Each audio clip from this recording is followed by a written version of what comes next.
Okay, I'm here. I'm only 15 minutes late. I thought I was gonna be a little less late today, but that's okay. Hello, how you guys doing? I seen you guys taking bets on how late I would be. I don't know. I almost got here in time. Um, Placid Fury, thank you for becoming a channel member. I appreciate you. Hope you're all doing well tonight. Heather gave us an abundance of content today, almost 2 hours worth of content.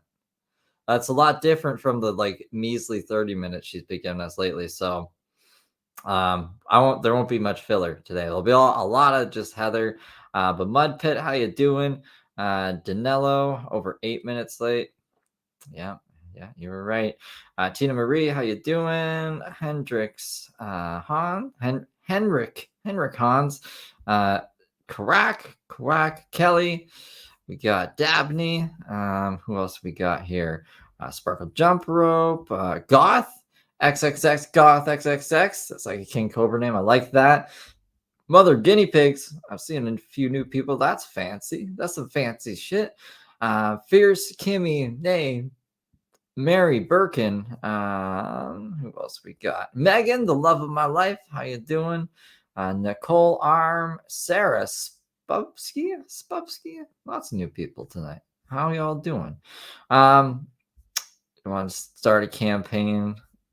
I wanted Heather to start a campaign. I think I seen that. I think there's a that. Anyways, yeah, Steve. Where's Steve? I'm coming. I'm here. He's probably wrangling his computer. Starting. Yeah, there we go. There we go. Now I'm catching up. Yeah. So the highlights from this week. Heather has like this a ghost fucking Cash App account now where it works on her end, but no one else's end. Like if you click her link, it goes nowhere. She thinks it works, but it doesn't. And you can't search her on Cash App anymore either. So I don't know what the fuck's happening. Ready for a conference call. Weta Loca, Jeanette Stevens. So many names I've never seen before. We got Becky Lynch. A bunch of new people. How y'all doing? Hope you're doing well. Angie, private, and screenshot this. Hey Steve, hey chat, sitting by the fire pit, listening to it. Nice. That's a very cozy place to be. I wish I was by a fire pit. It's nice weather out, at least in Canada. Hope it's nice wherever you guys are. So I missed Saturday and Sunday. So I had to get it from other channels. I don't know if I got all of it, but I got most of it from Your Highness. So thank you, Your Highness, for keeping up with the Joneses. I appreciate you. Their link to their channels in the description below with a few other of the Heather creators if you want to check them out. But basically what that means, it's going to be a little bit out of chronological order, and there might be a little bit from Saturday and Sunday that I missed. Everything else is solid. Like she changed her Instagram handle. That was the other big news. So she changed her Instagram handle. It hid her from my burner account for like the 2 days, and then once I noticed, I missed 2 days from her stories. But she's been uploading to YouTube a lot now too, like shorts. So those stay forever until her channel gets taken down. So those are a lot easier to archive. So yeah, we got a fair chunk of content. Let's see what Heather's been up to. This is also now the last week. She'll be at the Hobo Hotel. So we'll see what she does after that. Yeah, what do you guys think she'll do after the hotel? I asked people yesterday on the day stream. Some people were like, the tent? A lot of people said the tent, actually. I don't know if she'll be able to go back to the tent. Maybe, though. I don't know. What the breast pump right off the bat.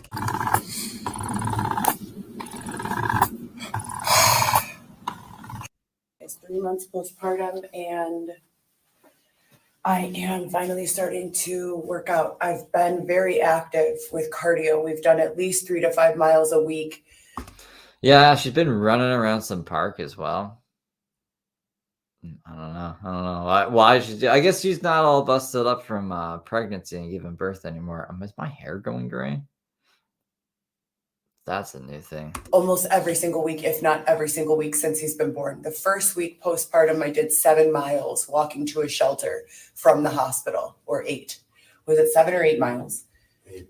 It was on the other side of Humboldt Park. So Why is it so echoey in this room? She's like in a corner. You got your own hotel, right? Where are they? This is weird. All this different thing. Ghost campaign? Ghost campaign? Spooky. Spooky. You mean the ghost account? Yeah, it was pretty spooky. But back now. Unless it said ghost campaign somewhere. I would love to see what her ghost campaign is. The southwest side of Humboldt Park. And we walked there from St. Joseph's Hospital, 3 days postpartum. So I'm just starting now to incorporate additional working out. I should have already probably lost close to 50 pounds with the amount of pumping I've been doing. Pumping burns 500 to 700 calories a day and breastfeeding. So. Oh, is she in an elevator? Or beside an elevator? Now she's in an elevator. I'm very observant, obviously. We're back at it. I just want to throw it out there, sponsors. Don't you think it's weird that most of my success and growth of my accounts has come from documenting meticulously all of the things that I've gone through for the past, 10 years or so. And no one really supports or helps you, which would mean I think that people are just here for the train wreck, right? Like, but I don't know. What is she going to think this is? It's a nefarious censoring, shadow banning? I don't know. And now they've created a set of circumstances surrounding me that literally prevents me from being able to blog about my situation. Like the main chunk of what's going on in my life right now. I think so. And all of its causalities, I'm not permitted to discuss. No one sees that as counterproductive, malicious, interfering with my ability to make money from my experiences, from my followings. Let's add up all the followers I've had from the original Coco Chanel YSL, no periods, to the Heather Gillespie, to the Coco.Chanel.YSL, to the one Heather GEE, to the HLG Forever. Oh, we almost played copyright music there. She's reading this stupid book again. Where like, I don't know, putting too much stuff into the bucket. You got too many crabs in the bucket. You got too many spoons. You lost all your spoons. But this is just like, or maybe this is a different book. But, and so they did build a tower out of building blocks. This thing means I press play. I don't speak that language. Something about Chicago. Gabardino de Chicago. Cavesmo Sobra. Something about being sober. In Chicago. I don't know what Gabardino means. Probably not government, right? Hi guys. So today it is week 4. We're in the middle of week. She glitches here. She freezes. And I think it's on her end. I tried 3 times to record this one. 3. I'm sorry. We're in the middle of week 3 on a 5-week campaign for GoPro Solo.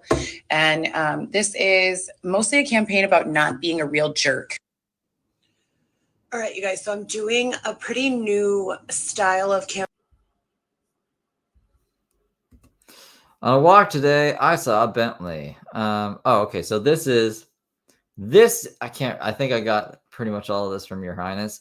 So thank you, Your Highness. This is some of the stuff I missed. On a walk today, I saw Bentley, an electric Cadillac truck, a parade of people seeking peace in Ukraine and the Middle East, a mother who was fighting for custody of her child who was unlawfully taken from her. No, that's you. You didn't see that. Did you look in a mirror? And a mother on a ground at a busy intersection with her child trying to make ends meet by selling candies. Okay. This is America. And then she circled it.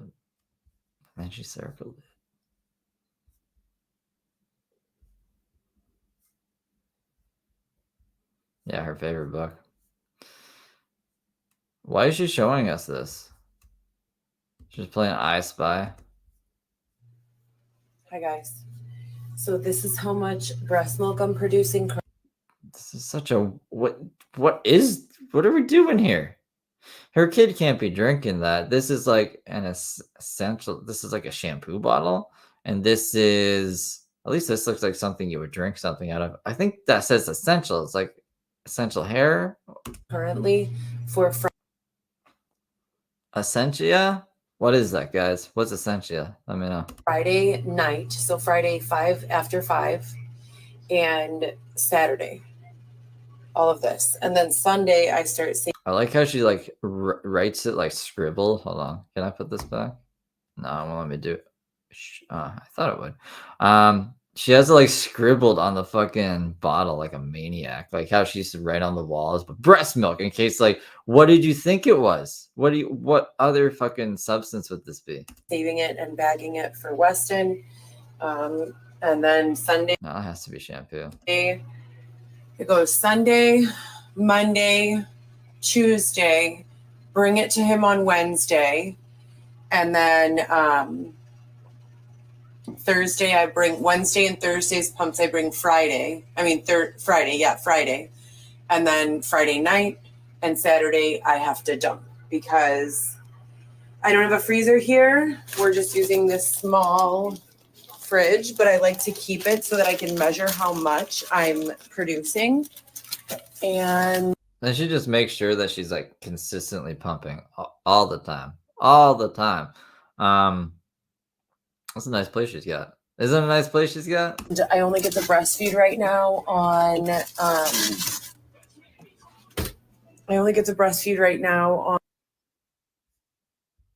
She couldn't even like finish her own thought. That's kind of crazy. She seemed fucking out of it.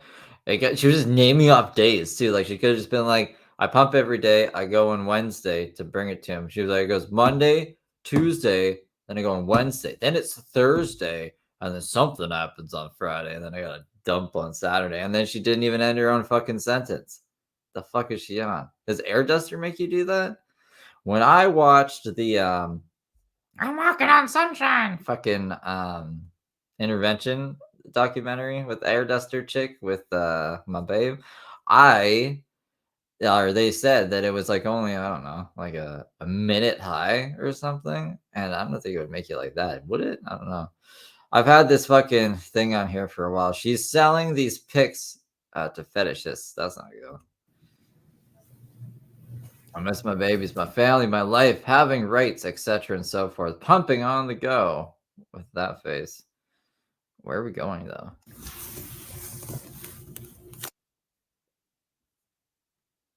United States of America. Shake my head. Drake should have stopped making music after the Dark Lanes demo tapes. What the fuck is that? I said it. The last 2 albums are trash. And also, what's a yeet? Yeet. Get out of here. I mean, that's what yeet is, right? Get out of here.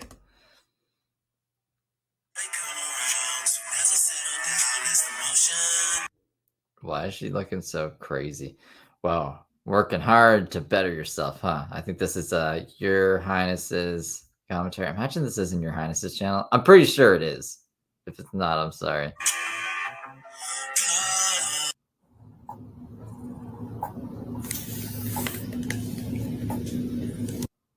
So for anyone who's been following along my entire story since 2020, when I was first unlawfully thrown out of my apartment, we've had very little resolution, and you all know there's some situation currently going. It is. Okay. Thank you, Your Highness. I was like, I would feel really bad if it was someone else's content. I'm just like, it's all Your Highness. And I'm like, I'm pretty sure it is. I'm like 98% sure it is, but I'm crazy, so I might forget things. Going on that is in court.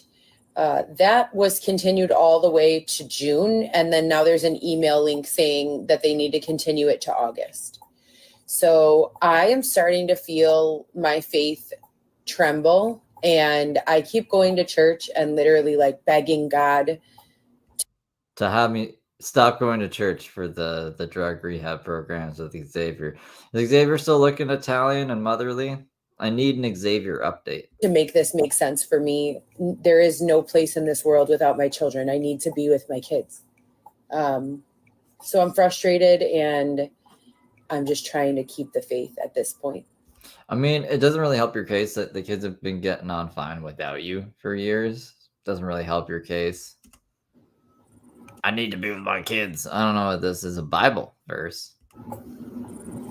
while pumping breast milk. I miss my babies, my family, my life. Okay, I think we've seen that.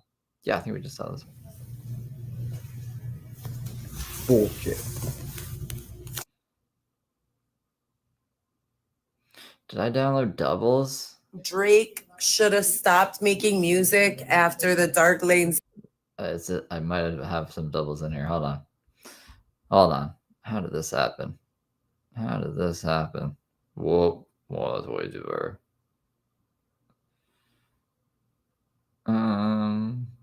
What's a yeet? We're at 6. Right. Okay. Where's that? I think we're good here. I think we're good. A bunch of. I just want to throw it out there, sponsors. Don't you think it's weird that most of my success and growth of my accounts has come from documenting meticulously all of.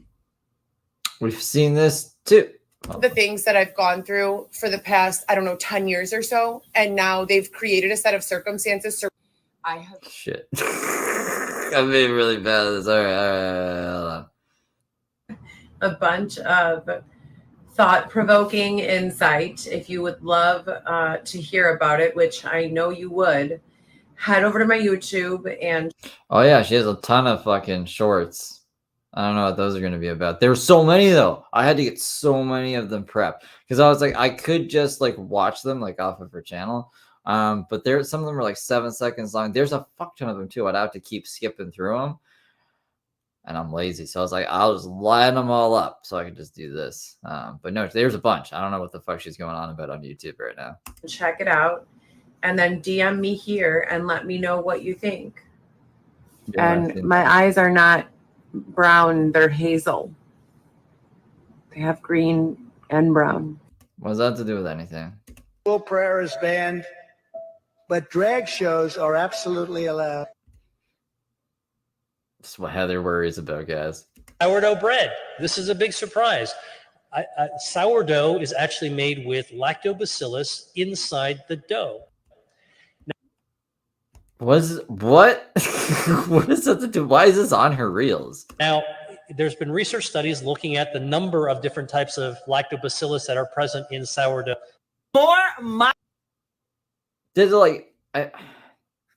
The internet is a crazy fucking place for people with too much time on their hands. Jesus Christ. Mind-blowing breastfeeding facts I bet you didn't know. Did you know that the metabolic energy needed to breastfeed a baby each day is the equivalent to walking 7 miles? Producing breast milk takes up to 30% of your body's energy. In comparison, your brain... You want to know why our grandparents stayed together? Because they weren't looking at ass cheeks all day on Instagram and refreshing it and going, oh, well, that girl looks younger, that girl looks better, that girl's face tuned, and I think...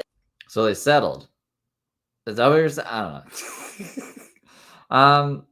I don't know. She seems bitter, but whatever. This is my opinion. That is what these young women that they're following are telling them. I don't know. You could just like follow your own heart and make your own morals up, right? If you're just like a naturally immoral person, then I kind of, whatever. You're kind of fucked. I don't know. Go to church. That sound is scaring me, guys. The sound of your breast pump? I know it scares us every day. I need to order a second pump. I can be here by Thursday if I. Wait. What's different sounding about the pump? It sounds the same to me. What's different about it? What's different about it? We've heard this so much that I'm like, I would notice a difference, I would think. There's nothing different about it. I need $60 for the backup pump. No, you don't. She's making stuff up now. She's like, if I tell people there's something wrong, they'll hear it, that weird thing where it's like lightsaber or sandstorm, or I can't remember, green saber or something. And it's one way or the other. I did not hear a thing wrong with that. But anyway, she needs $60 and $30 for her phone. So send it today so I can order it for Thursday or Friday. I already checked and the pumps in store cost $200. Heather makes money. Heather has money, but she wants your money for this nonsense. She doesn't need a new pump. This is the same game every month. They create an urgent need. It's the real. You create it. you need like air duster or something, so you're just making up shit. It's gonna be the same fucking pump. She's not gonna get another pump. She's gonna spend on some nonsense. If you'd like to review my bio section, my resume is posted there, along with other information about my backgrounds and qualifications. Thanks as always, Heather Gillespie. Need, and it's an urgent need, so that I can continue to share my resume, which is conveniently posted in the bio section, and discuss all of the hundreds of resumes I've sent out and jobs I've applied for, and further self-verify in a very public way. I don't know why. It seems just as easy for someone to record me sharing this information once and share it in their own way. Like this, like what we're doing right now. Why are we still pumping if the pump is evil or whatever? Like why are you, we're scared of the pump, guys, but we're just gonna keep using it. I don't hear a difference. But this has been the repetitive cycle for the past little while. So I really don't know the intention, but please help me with that pump and the phone bill. The intention, yeah. They are coming in here. Yeah, we're using the pump. The thing's tired. Just like the fucking hair dryers. So, man, she must buy the most durable pumps and hair dryers. But yeah, they're coming in. They're sabotaging her pump. For what purpose? That kid is getting too much milk. We better make sure that doesn't happen. I mean, I don't know. I don't even know anymore, man. No, I have the Medela Pump and Style, and this is a two BCG, how you doing? to $300 pump. I had this. As the mommies know, I cannot. What? I think she means like plural, not possessive mommies. As the mommies know, I cannot miss pumps for an extended period. It will affect my milk supply, and I am still breastfeeding. Emoji of woman breastfeeding. Whoops. Blah. Weston. What the hiff? What the fuck is that? What the heckin' fuck? I don't know. I don't know what that means. Weston, Kristen, Chandler, hence the fourth. And I plan to continue until he is 1 to 2 years old. Remember when I thought Daisy was breastfeeding her kid at 8 years old? That'd be crazy. That would have been crazy. Same one pump with all three of my other children, and I pumped enough milk for 3 months straight to last until the kids were between 6 and 9 months old, frozen in the freezer. Now, I used the same one Medela pump. I had the Pump and Style with the backpack. 4:16 a.m. This is what Heather's up to. And I used that same pump for all three of my children. So Vivi, Lewis, and Alexis. I used the pump for all three of them, and I was able to pump sufficiently. I got that pump from my mother, who used it. She worked full time. We're just passing down breast pumps. So like, that's something to think about right there. So there is a pump that made it through 2 generations of Gillespies, but she's like using this one so much that it's like committed Sudoku. I can't say the word I want to say. And I had my brother who breastfed until he was 2 years old, and my mom used it the entire time. And my mother purchased it secondhand from another woman. So the pump lasted 5 pregnancies. It's the Medela. This pump was billed through my insurance. It's a $200 pump. But I would like to have a backup just in case. Good morning, you guys. So the goal is $90. Goal's $90 today, guys. Do you think she makes it? Do you think she makes any of her goals this week? Oh, I can't just press $90 is the goal, and that's for the backup breast pump and the phone. Sponsors, thank you guys so much for everything. As always, I appreciate you. I cannot wait to begin to be able to share what I've documented so far. For anyone who's been following, I have very, very thorough documentation of the last 4 years of my life. And there's a lot of even more thorough documentation from before that. And there has been a lot of just random, really weird adversity, a lot of highs and lows, but mostly. I don't think she can accept donations more. Your Honor. I think her Cash App's like wonky. It doesn't work anymore. Lows, which don't really make sense with my education levels and my resume and my applications and just the frequency and duration of effort I've put forth. It's not adding up. I did not see that, Kenny, about Jeremy Dewitt's mother stealing money. I'll check that out after. I have been here and there checking in on him and his court stuff because he's arrested. He's in jail right now. He keeps PoliceTube has actually been uploading a bunch of court stuff. So kudos to him. If you guys want to check out Jeremy Dewitt, what he's been up to, I would suggest PoliceTube. Friday's also good too. I haven't checked out Friday in a while, actually. I should check him out and see what's going on with good old Jeremy. So I have all of these documented occurrences that have taken place, and this is a personal blog, for the reason and purpose of documenting my journey. And then, hopefully being able to look at what has gone on and taken place and make corrections so that people don't also need to suffer in the way I've suffered, and so that there is no more repetition to this suffering. With regards to everything that's taken place, I'm not allowed to talk about what's going on in detail in a day-to-day in my life right now, and that's from a judge's order.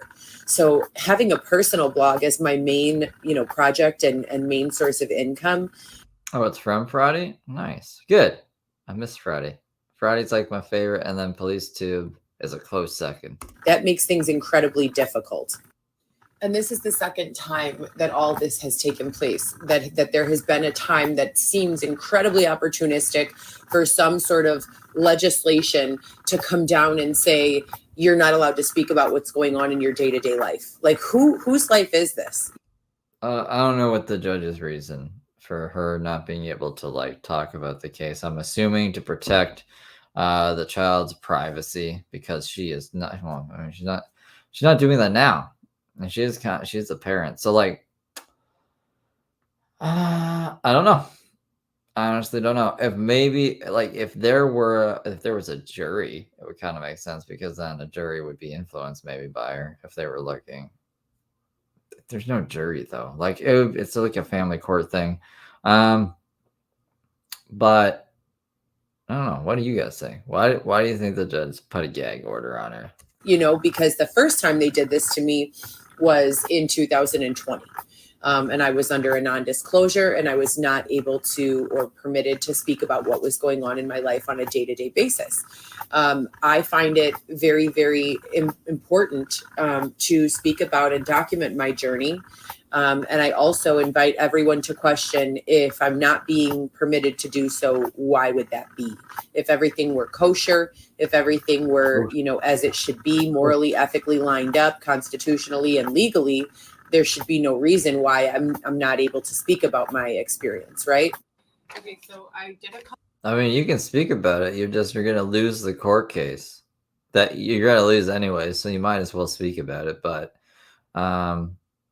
she doxed social workers day one of the cases. Why'd you get the gag order? That is a very apt and not analogy, observation, and that's probably the reason. Yeah, that is a good point, BCG. So this is, I think, the first live she did this week.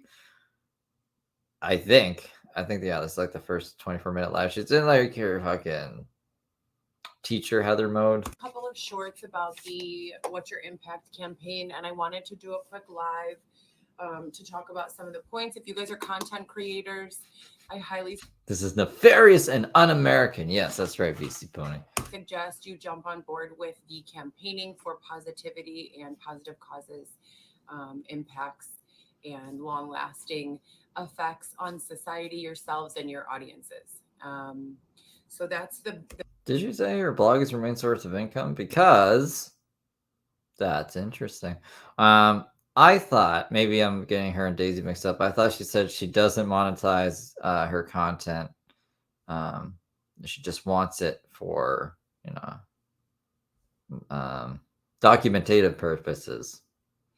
I'm trying to get her better centered here. She does a lot of this headspace. Like, we don't need all this space up here. The main message of what's your impact, and GoPro Solo is my brand that has evolved over the course of the past 10 years and taken many different directions to finally kind of find its place in, I don't want to call it online coaching, more like leadership and directives for my own best intentions, best efforts, and acknowledgement of my impact with my content, what it's been, what I want it to be, and where it's going. So with so many, we've discussed this before, with so many of the world star style of content creators that are out there, and so many, such a large audience for that type of content, we really have to decide, no matter what our niche is and no matter what type of content we're choosing to film, how to weigh that out and balance that out with what the world needs. So she doesn't like world star hip hop, or like that's like fights and shit, right? But she will monetize if she's saying her blog is her main source of income. She'll monetize her trauma.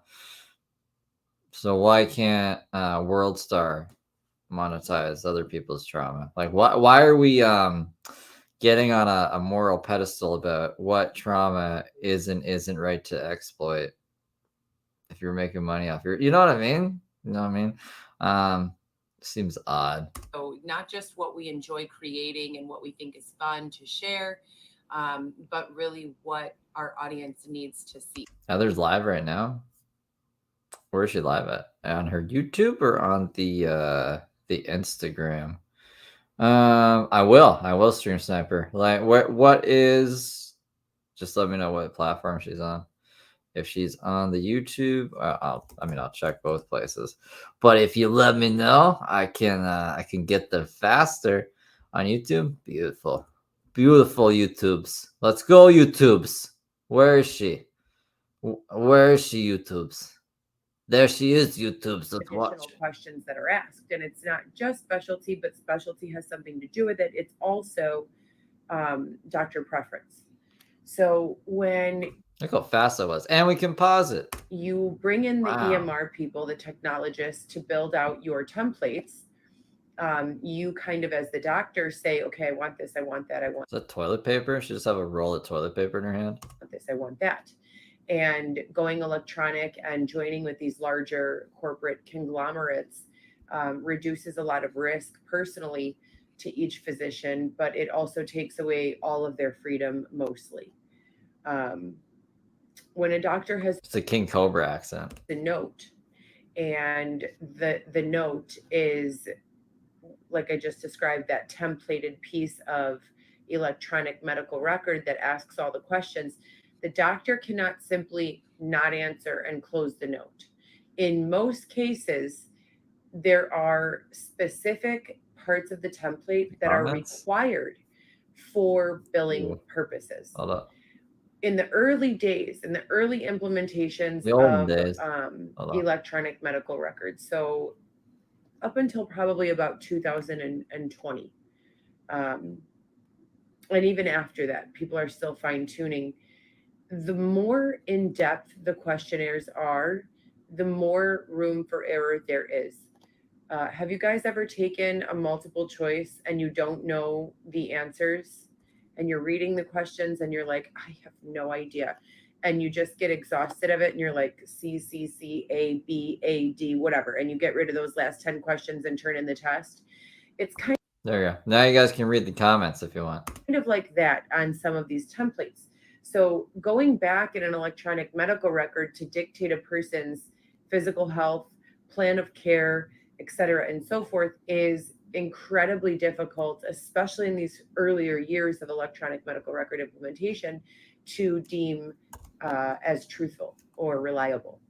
It's also incredibly unreliable to think that a doctor who saw a patient for 10 minutes once or twice is going to remember that patient. Especially when it was several years ago, the longer, the harder it is to remember. And when we're talking about a physician who's doing on average, I don't know, Is Jill in there? Where's Jill? 20 patient visits a day, and they work 5 days Yeah. a week. That's 100 patients a week, not including inpatient or rounds or consults or, things of that nature. And now how many weeks are in a year? So we're talking on average, let's give them a couple vacations throughout the year and say they're taking on 3,000 patients a year, which is a very generous underestimate for the doctors I worked with anyway. So if you're working with 3,000 patients a year, plus you have any sort of a social life, plus you're meeting new doctors, plus you're meeting new administrative staff, plus you have a family and a home life, your mental capacity, if someone asks you, can you recall a person from this amount, from this year that you met with for 10 minutes, that recollection is going to be When have we not been able to at people? That's weird. highly unreliable at best, if they even remember at all. Where was I going with this? Oh, yes.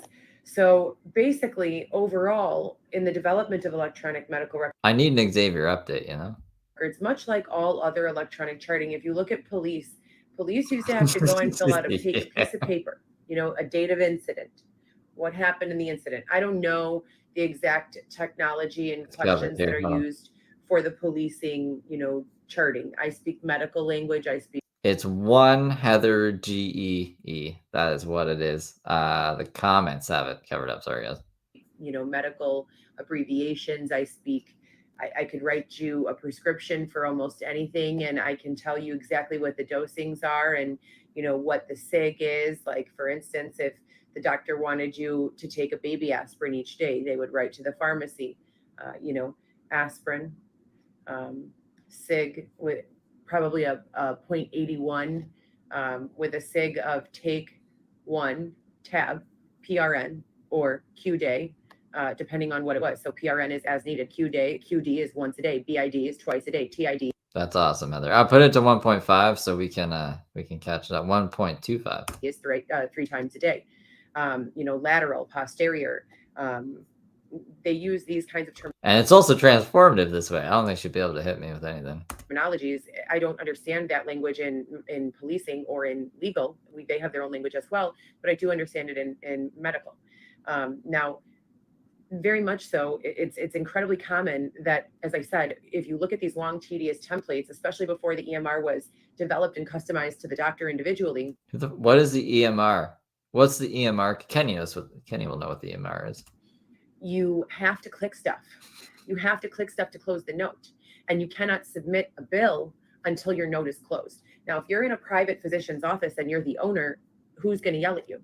You might yell at yourself. Maybe your significant other will yell at you when the light bill is due and you're, $10,000 in the hole because you haven't submitted bills in 3 weeks and you're seeing patients and not submitting bills. So you're getting no. That's very realistic. But in moving along to a hospital setting, you're not allowed to not complete those templates. So you have got to close those chart notes in a reasonable amount of time. There was one doctor that I worked with who was terrible at closing chart notes. I mean, awful. And I would have to sit there with. And she'd have to do all of his work for him. The doctor's work. She had to do the doctor's work for him. Jesus, jumping. Administrative, preferences and close this doctor's chart notes for him. And go through and check that the legal things were done and filled out completely and reference the paper chart and close them. I mean, his assistant was only able to help him and ended up quitting. Many assistants could. It's too bad we can't super chat. I'd super chat just to see Xavier. Not cover for him. I was one of the few that could, hear what he was saying and give him the type of assistance that he needed to close these notes. But he was very, very, very bad at it. And he was not alone in that, especially with the older generation of doctors coming in with the electronic implementation and integrations. Now, besides clicking stuff just to get, your note. I can't cash app her, but maybe if we say, I'll cash app you to see Xavier, she'll let us see him. Closed. There's also another consideration for the reliability of electronic medical records in their earlier years. Today, most electronic medical records offer some sort of indication for environmental not considerations. What's the word that means you do what they say that they require you, or that they recommend you to do? You are not compliance, patient compliance. Sorry, thank you guys, brain fart. So when we're talking about patient compliance, back in the old days, doctors would just scribble out the patient is not taking their medicine, and they would probably write something like, let's say for instance, it was because they didn't have money to afford it. They would write. I didn't know McDonald's owned Chipotle. Jill is just dropping interesting facts in Heather's chat. I like it. Patient cannot afford medication in their scribbled handwriting. Now there's none of that in the EMR. This is what I prescribed. This is the review of systems. This is the plan of care. There is no did the patient do what we told them to do. There's a free note section, but there's not really that templated questionnaire that came with handwriting on paper charts. So what they're doing is, or what they've done is, they've now started to integrate a separate section for environmental risk factors and then environmental factors that prevent compliance, which What do you mean prevent compliance? What? I think is excellent and such a huge advocate to the patient. Does she know what the word compliance means? Especially when you're looking at a situation where you have to deem whether or not a patient can or has taken care of themselves. If a patient can take care of themselves, meaning they are physically and mentally able, but there is an environmental circumstance that is preventing them from doing so, i.e. poverty, for instance, just one example. It's important for the doctor to understand that. And looking back 10 years from now, looking back on today, or 10 years from now, looking back 20 years. I don't know why she's rambling about medical crap. She kind of like falls back in on this. I think maybe it's like it feels almost like a nervous tick. Like she knows she's probably doing more with her time, her limited time left in this hotel, and she hasn't been. So she's now just like rambling about the only things that she can remember to feel like she's doing something, but she's not doing shit. So like it's all useless. Having those notes is going to be very important in understanding people's situations. But what I warn society about is that it's also going to be very, very pointed in saying, wow, a lot of people were suffering and a lot of people were not suffering. And there's going to be accountability, and it's going to come to a point where the records that are electronic on who was taking out $100,000 car loan and who was not able to afford their insulin, that's all going to be electronic, and it's all going to fuse together to tell a story. And that story is going to be the story of our lives and the story of the human race, of the modern civilized human race. And it's all going to come together. And what are you going to say for yourself when it does? Were you one of the people taking out a $100,000 car loan? If so, did you donate 20% of your annual income to some sort of charity? Were you charitable? Did you help? Were you involved in solving the world's problems? Everyone's so worried about, Were you involved in solving the world's problems? I'm going to reference this Elon Musk, Joe Rogan interview. I can't even tell you the number of times that interview has been referenced and brought up in conversation when I've been. With who? Where? What? Speaking to people. The Joe Rogan Elon Musk interview where he smokes weed? About various artificial intelligence subjects. And that conversation, again, that's Joe Rogan and Elon Musk, where they're discussing artificial intelligence. And Elon Musk expresses a genuine fear for where artificial intelligence is going. And I don't share that same fear. However, I think it is very realistic and highly plausible that considering human beings and our true actual behavior is what programs artificial intelligence. If something does not change dramatically and soon, what Elon Musk fears could very much be truthful. Now, for someone like myself, who's been living in the middle, below the oppressors and above the oppressed. Her power 90? What's her power 90? For the most part, I've been fairly oppressed the last 5 years, but for the majority of my life, I've kind of been right there in the middle. And when you're living in that space of the middle, much of the blame, 120? You're going to be looked to be a kind. She's got 120 watching. We got 160. We're beating Heather and her own line. Wow. I never thought I'd see the day, guys. Person for the most part, obviously within reason. There are always exceptions. No one is perfect, but you're going to be looked to be kind and to do what you can do for society. When you're operating from the oppressor perspective, there's going to be a lot of fingers that are going to be pointing, and there's going to be a lot of. She cured homelessness and poverty before breakfast, Tina. That was pretty impressive that day. Questions that need to be answered. How could you is going to be the very first one. How could you look the other way and allow these people to suffer? How could you exploit these people out of being able to afford their medications while you're driving around in a Rolls Royce or a Bugatti or a Bentley? How could you be chartering $100,000 yacht for the weekend when there are people who, are going to be hospitalized because their blood pressure or blood sugar are out of control and they cannot? Is that a nightgown? I thought that was a fancy, I don't know. It's like a fancy Afford work a simple, uniform dress. I don't know. A sports top, tank top, a sports bra. A simple and common treatment for those things. How could you, spend $40,000 on new boobs and a new butt, but you haven't donated a penny over the last 2, 3, 4, 5, 6, 7, 8, 9, 10 years, right? So these are all questions that AI is going to put together. And I've talked about this as well, and I got to go. I need to pump right now. By the way, if anyone wants to donate, I need a backup pump. I'm seeing Weston and breastfeeding him 3 days a week. I pray that it'll be increased very soon. I have no criminal record or anything, so I can't really get into the reasons why this is happening. Mostly I'm confused over them anyway, but if you'd like to donate, please do so. My Instagram is one Heather GEEVLAW. That's VLAW, 1, the number 1, Heather HEATHER GEEVLAW. It's one Heather G VLaw. And my Cash App is posted there. And I'm accepting donations on Cash App. I really need $100 for a backup pump. My pump started making a loud noise. I've only been using it for 3 months, and I have to keep pumping to keep my supply sustained for my son. It's very important. It means a lot to me that I get to keep breastfeeding him. He's only 3 months old, and it means a lot to me. And so I need to pump on the days that I'm not with him. Otherwise, I begin to lose my supply, and I need $100 for that. It's $79 or $69 for the pump and $30 for the phone. Wait, what did we confirm? Either way, I've discussed really quickly, and I'm only going to give this about 5 more minutes. I had a few requests to discuss this subject.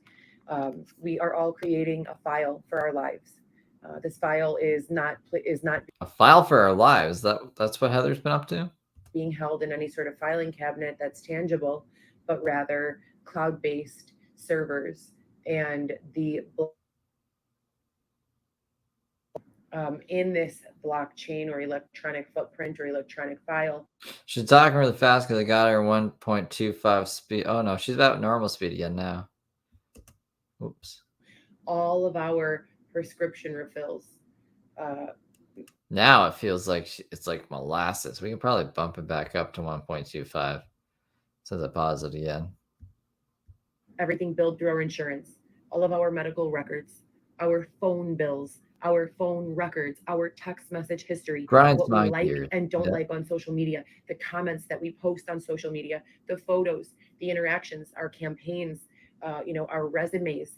We can speed her up if I pause it. I do pause it to say things like this so I don't talk over her, and then I can speed it up. So yeah, no, she's sped up right now. We caught up to her, and then it felt like molasses. Whoopsies. Our professional and personal resumes, clubs that we've belonged to, credit card histories, bank statements, all of these things, TV shows that we watch. Do you guys know that on smart TVs, you have to be logged in? Usually most people are logged in through Gmail. Our Netflix accounts, our Hulu accounts, our Gmail accounts, our email accounts that are not related to Google. When we log into the TV, they keep a record of what we watch. When you pull up YouTube, we're programming every single day through algorithms of human behavior. We press the little like, we tell AI, she likes this, let's give her more of this. We press the don't like, AI says, okay, she doesn't like this, let's give her less of this. We write a comment, AI is not completely there yet. AI is generative right now, but it's not completely automated to do anything a human can do that we know of. But if AI can take a guess as to what you're thinking and what you're trying to say and generate a statement on your behalf that 99% of the time you're going to read and say, wow, that was perfectly articulated and exactly what I wanted to say. It is one Heather GEE. What do you think is going to happen in another 30 years of this development of this technology? So when we're talking and referencing back to that interview between Joe Rogan and Elon Musk, what we really need to be asking ourselves is, if AI treated me the way I treat me and the way I treat others, would I be okay with that? If you treat AI the way you want to be treated, it's just, what the fuck kind of lesson is this? Treat AI the way you want to be treated. And if not, we need to really make a realization that it is our behavior that is programming artificial intelligence. Artificial intelligence is learning from us. They are looking for larger data sets. They're getting them whether we like it or not. Every time you pick up your phone, you are contributing to the data set. So before you go and type some negative comment on someone's wall, before you go and slander someone or harass someone or libel someone, it's really, really important that you educate yourself, that you learn what you are doing in the big picture for not only yourself, but for the entire community, for society as a whole. So I'm going to go pump now. Like I said, sponsors, I haven't heard from you guys all week. If there's any sponsors in the audience, if you guys could please help me out ASAP with this breast pump, the backup breast pump. Mine is working, but it's making a terrible noise. It's just loud and whiny sometimes. So I would really be grateful if you could send that through Cash App. And the link is posted there in my Instagram. But yeah, this is Friday night, May 24th, 2024. I'm Heather Gillespie, and I'm going to get off of here and pump. You guys have a great day. Night, rather. There you go, guys. We caught a Heather live. We caught a live. Sorry, sure, 19 minutes ago. Let's see. Should not live anymore. No. Live. It was like 13 hours ago. 34. Okay, yeah, that was it. So we can go back to Cali. Going back to Cali. Hey, give me 1 second. Give me 1 second to pop this back over here. Hey, she's in the same clothes now. She's gonna be talking. I don't know what she's gonna be talking about. I don't know. That was interesting though. We never caught an actual live.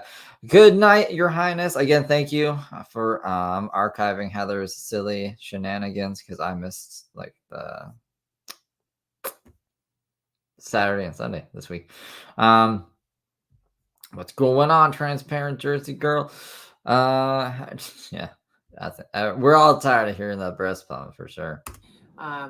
The main thing that I have noticed is that when we talk about bullying, when I was in school, if you were getting bullied, you could get bullied by one or maybe two people, and that would be a bad day, and you would come home and internalize or deal with it, in whatever your coping way was.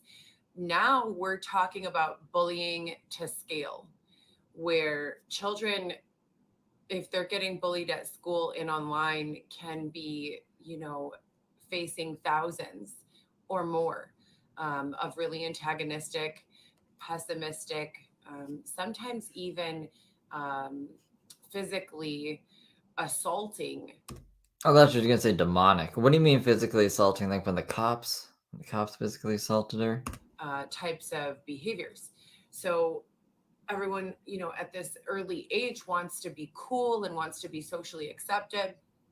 And so they're looking to content creators and people with any sort of following, for guidance. And they're not saying, please guide me. They're telling you that they want your guidance when they click the follow button. What's going on, TD? I seen you in the Heather live chat. I don't know why she can't show Xavier. I wouldn't have been able to Cash App her. Maybe I would have PayPal'd you the money, my half of the Cash App thing. But she's not a good sport. She doesn't do anything. She doesn't do anything fun. She just whines and complains. I don't even know how Xavier convinced her to, I don't know, let him be around her, to be honest. When they subscribe to your content, they're telling you that they want your guidance, that they look up to you, that they, are looking to you for advice, that they think you are an admirable person or a cool person or whatever their reason is. As soon as they click that subscribe or like button, you have to understand that you've now taken on the responsibility of being a leader and quite literally an influencer over this person. And this person has, an effect on other people who have an effect on other people who have an effect on other people. And then it's the butterfly effect. But a couple of the points I wanted to make were everyone should be obviously promoting happiness, prosperity, freedom, fun, encouragement, compassion. But there's also going to be times when we see people who are struggling, and we see that through cries for help in their content. I brought up Like you, that's all you did for like a year was like If I don't have even okay, it was Cassie. You guys remember Cassie? Cassie was like, "I'll give you an apartment. Just give me Xavier's last name, which is Montoya, which is something they could have found out themselves." Um, but Heather was basically like, "No." So I think like it's all part of her scam. I think she likes being in the tent. Well, at least she did when she was in the tent because she got out of the tent real fucking fast. Real fast. As soon as like it was a little more inconvenient. I can't believe that she made it through her whole pregnancy outside in the tent. But right after it was as soon as she had like one night in an actual bed, she's like, fuck this. Up in conversation with someone maybe 40, 30 years ago, Tupac made a song called Changes. Yeah. Yeah, Heather. And I, in my own hobbies and just studies, I really enjoy learning. I thoroughly enjoy it. And in studying lyrics, I have noticed that there are many They're just like studying the lyrics to Changes by Tupac. occasions where, especially in hip hop and rap music, where it feels like the author, the rapper, the lyricist, the writer, the director, the producer, or that group as a whole is reaching out for help through their art. Their medium is their music. And we moved on from like, who's Jesus? What's this thing about the Bible to what's this rap music about? It seems like they're crying out for help through their music. What is this? there are so many lyrics in that song Changes that just go to show you what we need, what we I don't know too much Tupac. That's the song though where he's like, I wake up in the morning and I ask myself something, blah, blah, blah, changes, blah, blah, blah, blah. You know, like,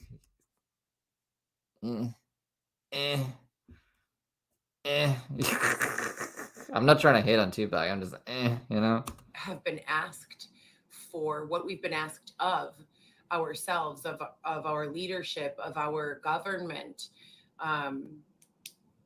They say that the war is on poverty, and we truly have been shielded, in my generation especially, from understanding that. I know that I was raised to believe that you're bad if you go to jail, and that you're bad if you engage Tupac's just chilling in Cuba. Eminem freestyled about it one time. in behaviors that are not morally and ethically responsible. We have not been incentivized to learn about what causes those behaviors. We have not been offered information about why people need, quite literally, to engage in those types of behaviors. So when I'm asking what's your impact and what's your social impact, and what kind of content. TD's channel is linked in the description of this video. There's all like the Heather All-Stars, I'll call them. But TD is in there if you want to check her out. Are you creating? What I'm really asking is, are you aware of the status of the entire world, I know, as a whole, and what our real problems are? And if you answer yes, then make sure that the content that you're creating mostly, or at least, some of, has the end goal in mind of bringing awareness to, or happiness to, or change to, a certain topic. I myself have been going through various, I don't want to call them simulations, but they feel very much like simulations of the struggle that simulation of the struggle. Yeah, there was one time she was convinced, this was a weird theory she had, that she was part of a product testing experiment that she did not consent to for Apple Vision or Facebook Meta, where they were simulating the homeless experience and how terrible it is. Like anyone would want to fucking buy that, But that was very interesting. That was a very interesting theory. This is a very beautiful face she's got going on here. Oh, I forgot that I'm kind of zoomed in already because she has like way too much upness. I'm bad with words tonight. I'm sorry, guys. I gotta go grab another monster. many have faced living in situations of poverty, drug addiction, government intervention and control, not having a lawyer and being Yeah, she broke out of the simulation. She is Neo from the Matrix. faced with charges that you didn't commit or accusations that you didn't, that are not true. And I feel like in going through that, the world is kind of crying out for solutions, and the internet is the way that She did the same twirly thing with the pen right after she had her kid in the hospital. Like she was gonna do anything. She's like, I'm gonna take a break, guys. I'm gonna get some stuff done. I need to be here for my kid, my newborn kid. Now she's just like, if you lost your kid and you're sitting in some kind of fake dress up. It's hilarious that this is a nightgown. I didn't know it was a nightgown. Drawing the pen, trying to tell us about Tupac. I thought she was talking about AI and Tupac. I think both of them. Casey J, thank you for becoming a member. those problems can come to light in a scale, quantity. Before it would be like, oh my God, I just made this realization that this is going on, that people are being falsely convicted, that there's, inequities in the system. Maybe I could tell 5 or 10 people, in a few months. But with the internet, we can reach thousands, and we have to find creative ways of acknowledging the struggle that others have had, and also being proactive in solutions to those struggles. I think that Maybe I will have a kid one day. Not today, but maybe. I don't know. Maybe soon. I and others who choose to create morally and ethically sound content, or document, adversities, have traditionally been met with adversity, ourselves, for speaking out. I don't think that's a good enough reason to stop speaking out. So I think that we should reframe, and rather than saying in a blaming sort of way, you did this, you did that, what did you do? Why would you do that? It's better to say, what is your impact? And What is your impact? That was a good question. So, what is my impact? I don't know. Like, impact to what exactly? Impact to the internet? I make a lot of people mad on the internet for some weird reason.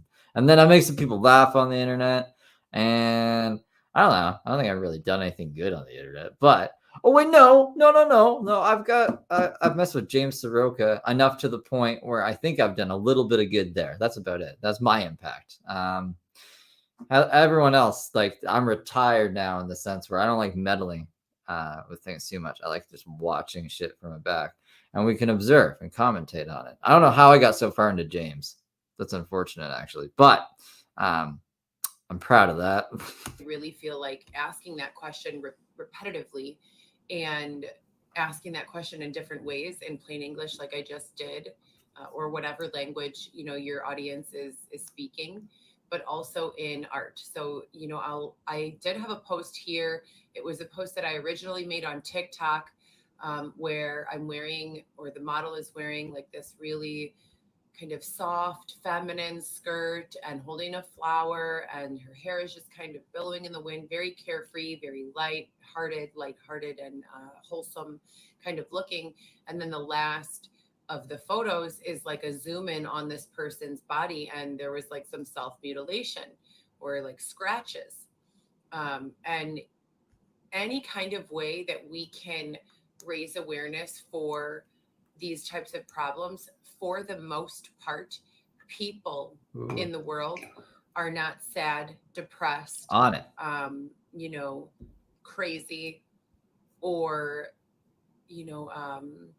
bipolar, or having personality disorders. Or I'm surprised, like, a fair chunk of you actually heard a difference in the breast pump. What was the difference that you guys heard? It sounded the same to me, but maybe I just don't know my breast pumps enough.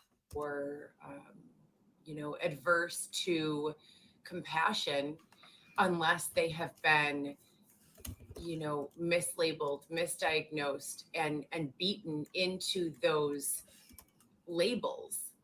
And to kind of go into that deeper, when someone is being mistreated and they start to lose their ability to articulate what's going on, and they start to lose faith, and they start to feel unseen and unheard, that's when we start receiving, as society as a whole starts receiving, the negative blowback of that, the outbursts in the street, the physical fighting, the attacks on people, the robberies, the smash and grabs, the in the downtown area. I was out here in downtown Chicago during the BLM protesting of 2020, and there were coordinated attacks on businesses, on people, on vehicles, et cetera, and so forth. It is really all over the place. It is like, and that is why, because I think I seen Mud Pit being like, why do we think she's hot? I think because she can't keep a train of thought, like, you know what I mean? And she can't even like play the I'm sleep deprived card or whatever, like she was in the tent. Because I could understand that you're living in a fucking tent, like you can't get sleep. You're probably not eating properly. She adds everything. Like her brain should be functional after a month of normal living, but it's the same broken ass gibbity gobbity goop. So maybe this is how there's just default, but I've seen her be a little coherent. Actually, have I? That might be a lie. I gotta actually think about this. The reason for that is not because people were sitting around living fantastic lifestyles. The reason for that is because people were coming from a place of lack.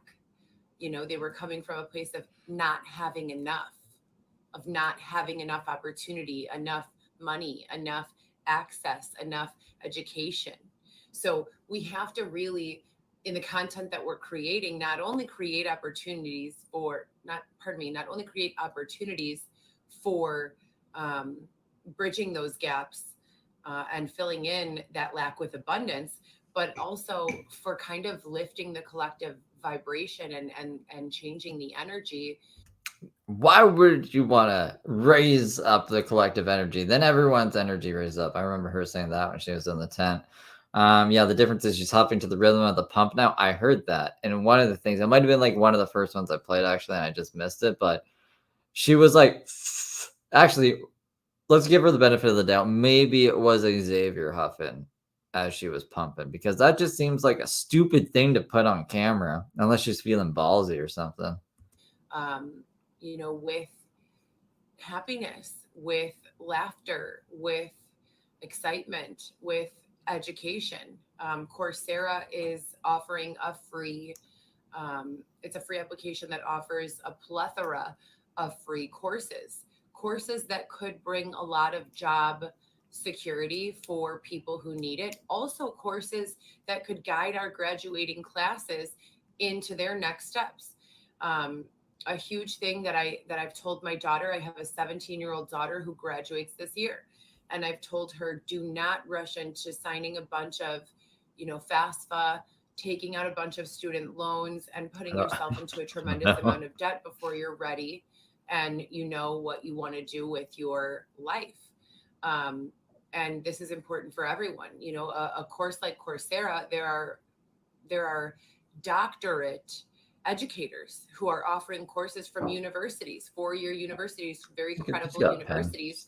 And this is opening doors and for opportunity to people who would have never had this access before. You don't need to have prerequisites. I don't even think you need to be a high school graduate to enroll in these style of courses. So when we're offering any product, service, content creation, team building exercises, fundraisers, employment opportunities, at the end of the day, I just really want to stress the importance of this campaign, what's your impact? And I'm one of many, many, many people who have used that phrase, what is your impact, to promote the awareness of and responsibility associated with being an influencer or speaking on a public platform where you have a large audience. Even if you only get 27 views, you don't know who those 27 views will be. That's what I get sometimes. 27 views. Make sure that at some point in time, through your documenting or your niche, if you're a dancer or if you are, documenting adversity for people, make sure that the way that you're going about it is not with the intention of causing uproar, but with the intention of causing action for empowerment and I read this as in my YouTube days. for change and for, as I said, opportunity. And that's the best advice that I could give to anyone, is just take your time. I have learned, over the years, I've been creating content. This is my, I want to say, 7th or 8th complete set of channels, because I have moved around from niche to niche. I've rebranded. I've gone through things. Got banned. I've documented things that I Shouldn't have. didn't want to share in hindsight. Yeah, like the termination of the twins, right? Well, would it be fair to call it a termination? I think she slipped and called it a termination one time. But basically, like the death of the twins and filming that, putting it on your social media, sending it to your boss, say Merry Christmas, Merry Christmas. Why am I fired? You know. I've left things out that probably would have been beneficial. I'm learning like everyone else is, and I'm sharing everything that I'm learning as I go. And I think that that's all we can ask of each other. Dylan. The internet is not that new, but it's still fairly new. And social media is incredibly new. And there's so much opportunity that it creates. But with opportunity and anything new, there's also a large window for abuse, for harassment, for hatred. And just like the positivity can be spread to scale, so can all of those other, negative things. So just a little bit about the Impact campaign. I really, really, really want to encourage everyone to create your own 6 weeks of campaigning. I know that most content creators don't have digital teams, unless you're like a sponsored, very large content creator. You're usually either mostly your own content creation digital team, meaning you're creating your own agendas. You're thinking of your own ideas. You might hire someone for creative once you get really big. But if you're influencing, especially with organic influencing, and you're not, paying for views or getting paid for them, when you're at this early stage of growth, it's really, really important to plan out your content and make sure that you have a good schedule of topics. So GoPro Solo is doing 4 weeks of campaigning. We've already completed the first 4 weeks. I will post the schedule again. I've posted it a bunch of times on Instagram and also here. But when we are posting that, those schedules, it's not to tell you what to do with your brand. The Lego? I don't know where the Lego Spider-Man is. And it's not to tell you what to do with your business. It's not to appear like I know more than you. It's just to hopefully inspire, someone or some groups of someone's, to maybe make one less post of someone getting. I'm not cool like Heather or King Cobra. I don't do air duster. I'm just lame like that. I smoke weed like a lame. Hurt, falling down, breaking a limb, whatever. And maybe one more post about motivation or opportunity or encouragement. This is one of her boring lives. It's pretty boring. Yeah, Megan got me onto the Reigns. They're good. I like the Sherbert one. I know that just watching the motivating words across the screen can feed faith for sure, but even that gets boring and old and almost tedious. We have so much of it. What I think the internet really needs are creative content creators and teams who are going to subliminally reprogram the minds of our youth in ways that will help future generations, in the future and the world.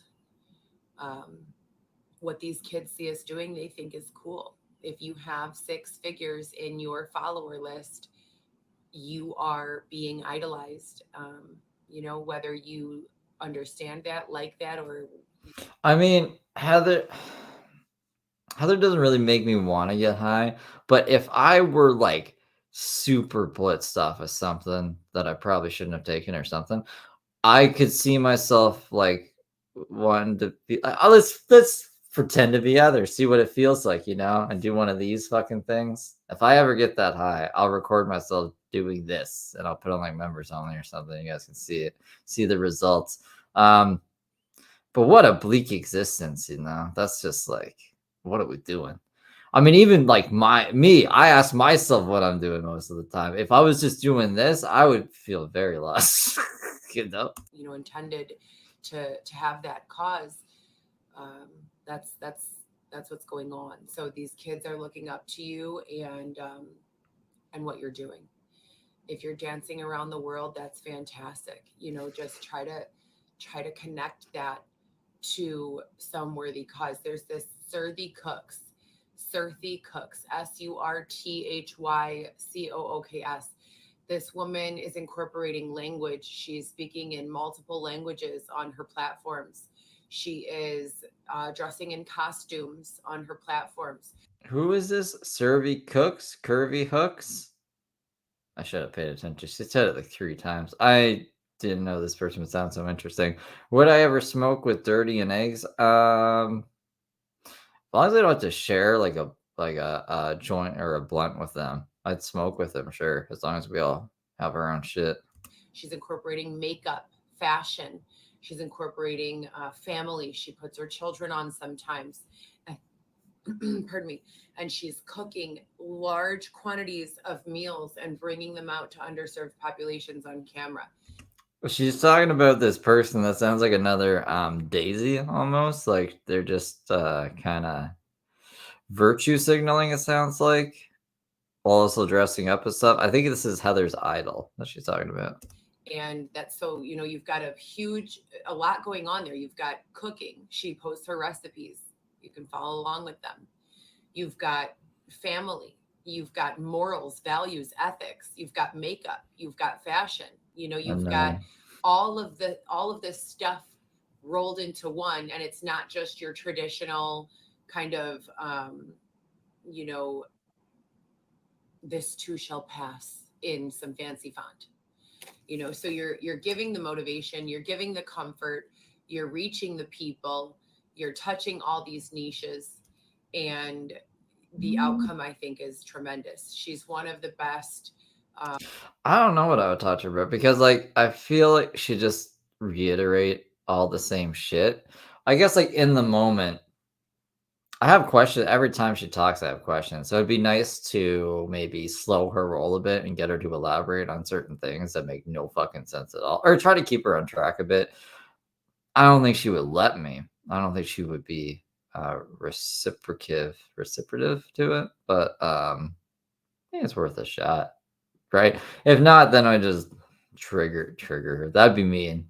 Actually. I don't know. Just let her rant like how she usually does. Accounts I personally have found, and I've done some research on, morally sound and ethically worthy social media accounts. So Surthy Cooks, if you guys want to check that one out, it's a really good one. Surthy Hooks. It's a terrible fucking name. GoPro Solo is, I'm hoping, so I applied for EIN for GoPro Solo in 2018. And I was planning at the time to make it a company for profit. It was going to be an incorporation. I'm now trying to work out the details, to go towards the nonprofit path. I want to make GoPro Solo more of, I don't know who the fuck this Surthy Hooks person is. I can't find him. Not so much of an anti-bullying campaign as a awareness, coaching, kind of think tank for content creators and for anyone who finds, the content interesting. So that's where we're at with that. And as I said before, this is my 10th or maybe 8th, who knows, complete set of social medias. My social medias have been hacked. They have been removed. They have been sabotaged. They have been a wide range of harassment has come through my social medias. And I'm fairly certain that most of the rules and regulations that Instagram, Twitter, and Facebook have. She wants to talk about the rules too. I thought she was about to say it's all because of Dylan, but that's old. I mean, now she's on to well, this goes against the rules, guys. And YouTube have for harassment and bullying guidelines probably, have all impacted me in one way or another, and has somehow helped with evolving their policies, because you name it and I have experienced it. So if we could just subliminally be making our messages clear and be making sure that our messages are well intended and well received. My Flock, thank you for being a member for 7 months. Love this nefarious show, Steve, and everyone. Well, we love you too, My Flock. I hope you're having a great night. That's where I think, our best efforts would be. I think that's what we need to do, period. Lastly, I've talked about AI. I know very little about AI. I've taken an introduction to artificial intelligence course, and I've listened to several amazing speakers discuss AI. I've seen some things that I don't even know are really available to the public about AI, and I truly believe. What insider information do you have, Heather, that isn't available to the public? Come on. That AI is learning from humans. When we think of an AI like Siri, for instance, or Alexa, in the early she's getting the inside info from fucking Siri and Alexa over here. Generations of Alexa and Siri, you could say something to them and they would have no idea what you were talking about, and they would say, "I'm sorry," or I don't understand. Or you used to be able to ask Siri when the end of the world was, and she'd give you like an exact date. Spooky. Something like that. Every time that data set increases, so every time a new person asks or we ask again, and the software evolves, it now understands what we mean when we say that thing that 10 generations ago of development, it never understood. So when I say that artificial intelligence is being programmed by human behavior, I really, truly mean that. And I think that in itself is incredibly impactful. So thank you guys so much for being here. I just wanted to clarify on the What's Your Impact campaign. It's nothing specific. It's meant to be motivational for myself, for others, for anyone who wants to, jump on board with that. And I will be posting the 4 weeks of campaigning. These are just my 4 weeks. I switch them up from time to time, but this is something I've been doing irregularly, but repetitively for about 5-6 years now.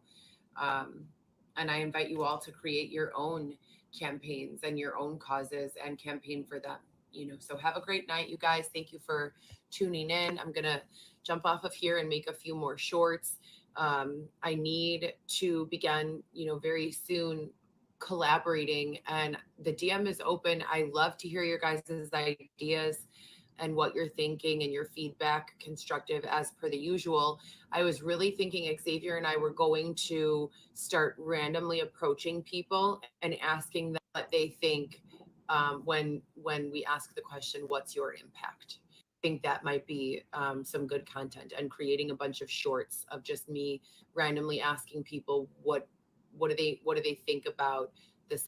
Yeah, go ask people what they think about stuff. I was looking up why Siri said the world would end in January of 2038. It's actually weird because I thought it was 2038 and it was. That's what it is. Here, I'll show you guys what I'm talking about. So if you I don't think she says it anymore, but if you used to ask Siri when the end of the world was, she used to say January 2038.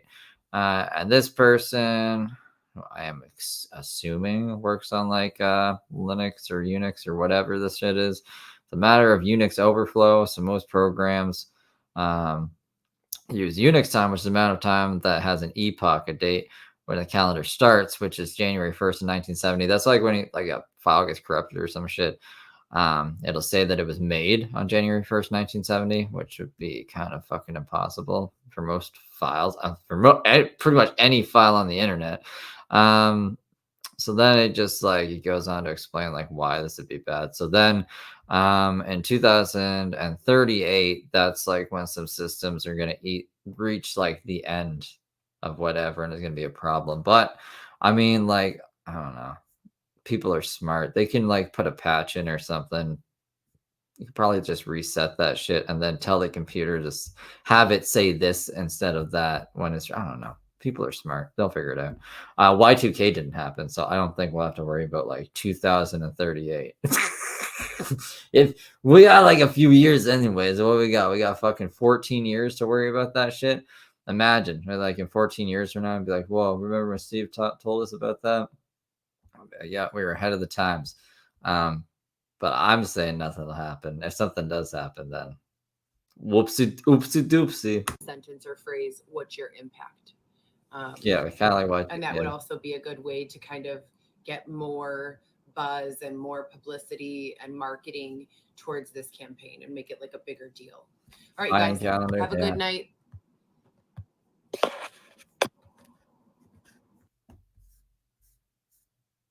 All right, we haven't received any donations yet, sponsors. Okay, so that was the end of her boring fucking nightgown live. They haven't received any donations from the sponsors. A TBC, I don't know what TBC stands for. This is for my pump and phone bill. Please send $90 ASAP. The cash tag has been updated to this, and it hasn't. It just not showing up on the things.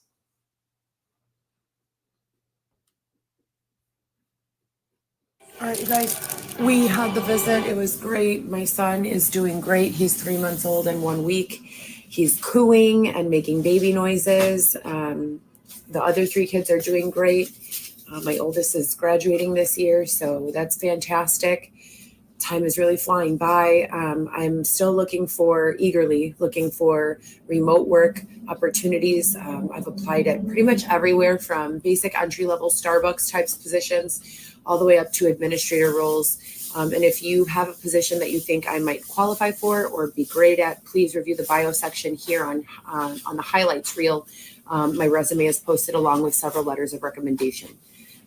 If anyone can please, sponsors, send over the 60 for the pump and the 30 for the phone. Also, we have like 3 outfits each. I've been telling everyone. I only got 3 fucking outfits.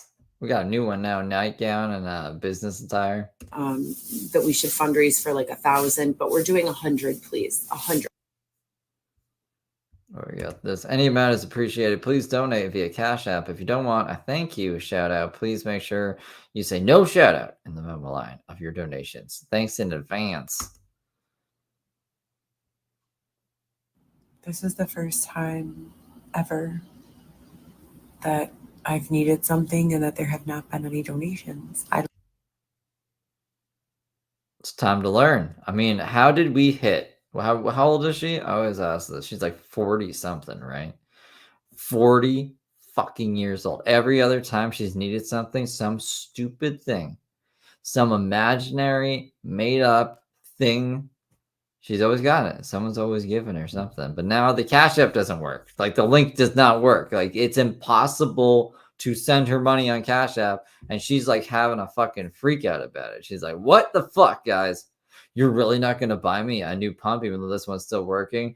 And the phone bill, also $30. Like, go pick up cans. Go, I don't know. There was, what was a way? There was some way to make money that I forgot. It was like, that'd be a pretty easy way to make money if I was homeless. I just remember thinking about it the other day. But I can't remember what it was now. She's 38? Okay. 38 is almost 40. I don't know if I don't know what's going on. What's going on, you guys? Where are my sponsors? I'm running sprints from there to there, to there, to there, to there. Ab work in between. Maybe she thinks that like she runs around, the sponsors will give her money. As someone who's experienced bullying, harassment, and even assault, I had to find a way to speak out. Is this why she's doing the YouTube angle now, so she could get monetized or something? I mean, she could probably ask the watch time. She definitely has the subs. Why doesn't she just apply for monetization? If me, the channel that covers this weird shit, is monetized, like, she can get monetized. Why isn't she? The Impact campaign is our way of encouraging accountability and introspection.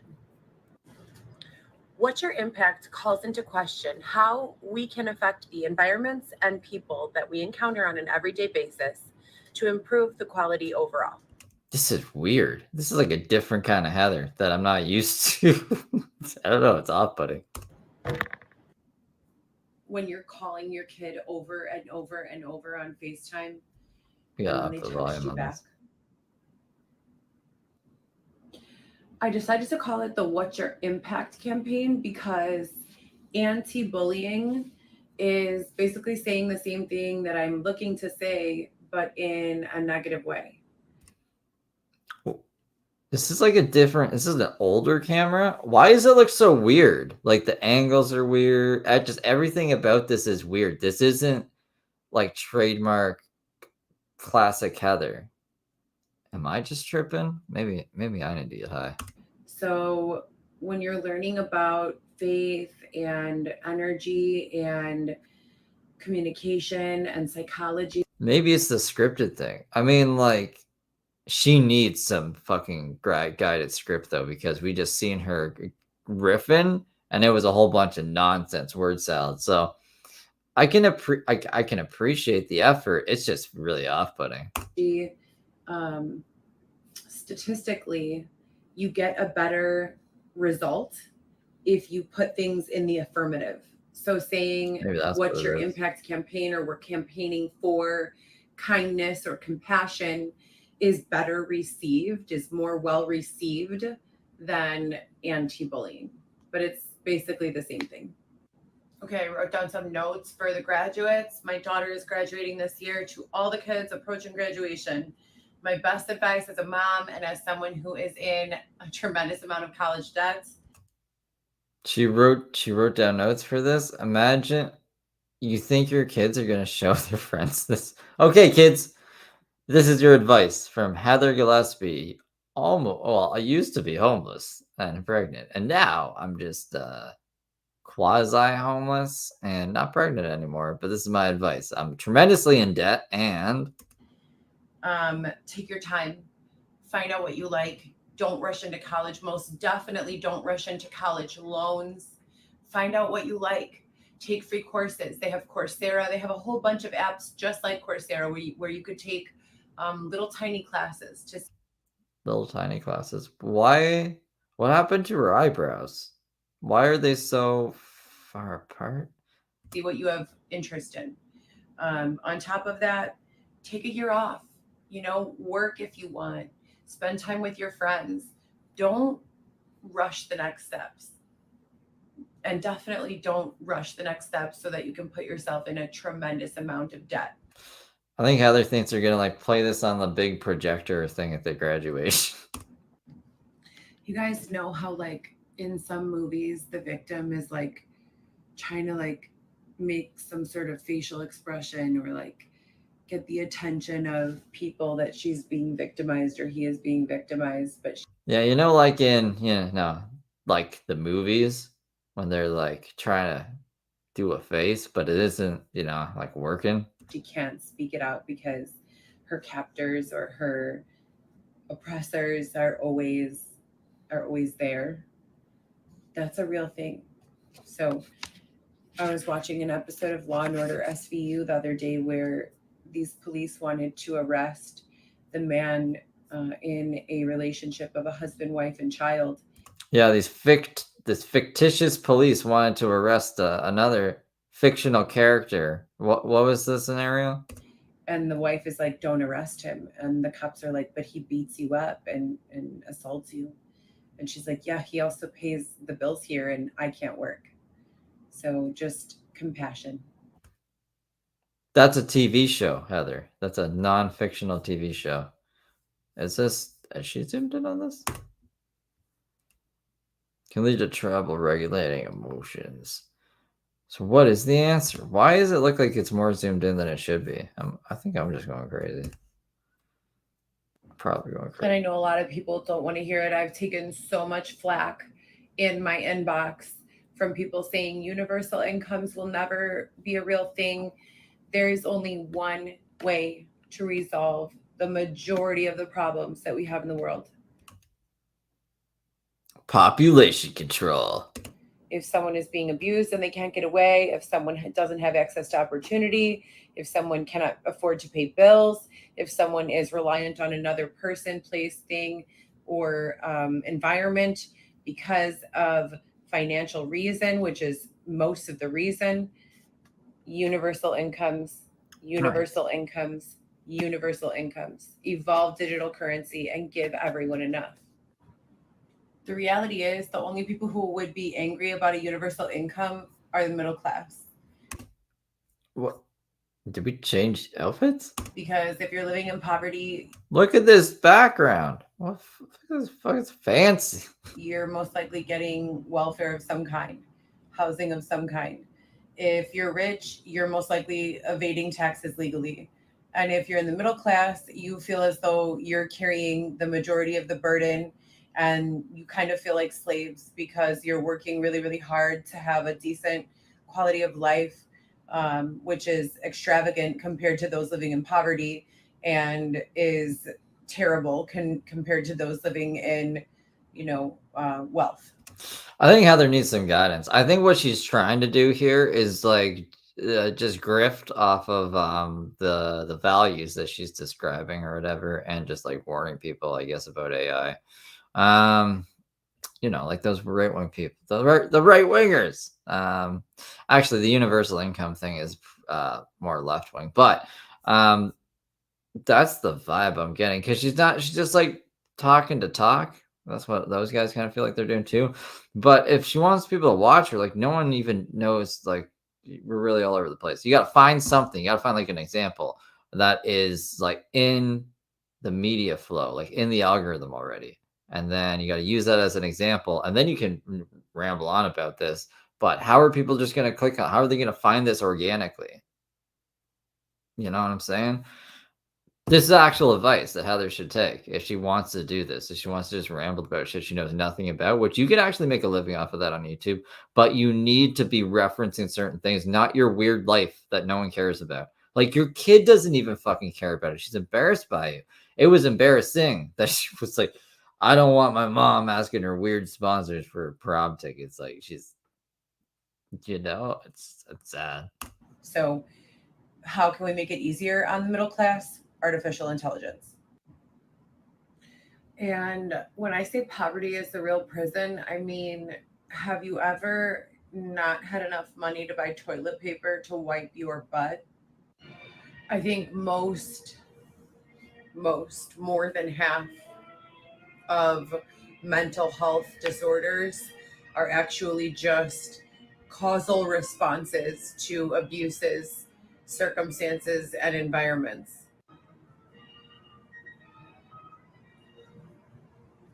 Yeah. This is a great short. Can you guys see the green in my eyes? No one. On my driver's license, they wrote brown, but they're really this color. She's got way too much fucking time on her hands. 38 years old. Did you guys know that my eyes, they got it wrong on my driver's license? Get a job. Get your fucking kid back. What are you doing? This is insane. Like, this is actually fucking insane. I think I should go back. I think you should just, like, focus on better things. Even with regards to mental health is a trash argument. Isn't that your argument? Wait, what? This is like Fight Club Heather. She's fighting herself now. Sociopathy and psychopathy, they all have clear or fairly clear etiology when you go back and study them. So, I mean, the argument that mental health is or mental health illness is an illness is really a trash argument, because either it's an injury or it's an abuse response. Either way, it's not just like people are sitting around living their best lives and then they start having freakouts for the most part. And they improperly diagnose a lot of people with a lot of stuff that doesn't even really exist. If you switch it up and move them to a different space, surround them with a different kind of person, all of that mental health is gone, and all of a sudden you're dealing with a completely different person. I don't know. I don't know if that's actually like dealing with the issue at hand. You could argue that with fucking anybody. If you put them in a proper environment that's like away from the rest of society, then yeah, no, they'd probably be all right. They'd probably be okay because they'd have nothing to trigger them or anything. But that's not, you can't just isolate like it's unrealistic. It's unrealistic. And then that's also the universal income thing. Like, who's gonna fucking pay for these people's lives to be hermits and not even be able to have like DoorDash delivered to them because they're gonna fucking knife them or something? So I don't know if Heather can really be like, none of these diagnoses actually exist. Schizophrenia is just in your head. You just gotta change the environment up. I don't know if she actually be schizophrenia, but that's what it feels like. And if one of our biggest and oldest Just print more money. Why is this even a thing, poverty? She actually said that. I don't think she understands like how money works. problems is poverty, and they've been singing about it openly in songs, and the songs have reached the masses. So the songs have been advertised and marketed and reached people to scale. Why do we still have poverty? If people have known this, because when you print more money, it lowers the value of the dollar, which makes things cost more. So then we're back in the same fucking place. Like you can look at other countries where they've done that and it made their country go bankrupt. So yeah, why not just print more money, guys? Why is this poverty even a thing? Come on. Myth of Ripida. I don't know how to say that. MTHRB LA. Thank you for becoming a member. I appreciate you. whole time that's the problem, then it almost seems like they want people to suffer, right? I just don't understand why we have poverty. It's so dumb. We don't need to have poverty. Because people like you don't want to work like basic job.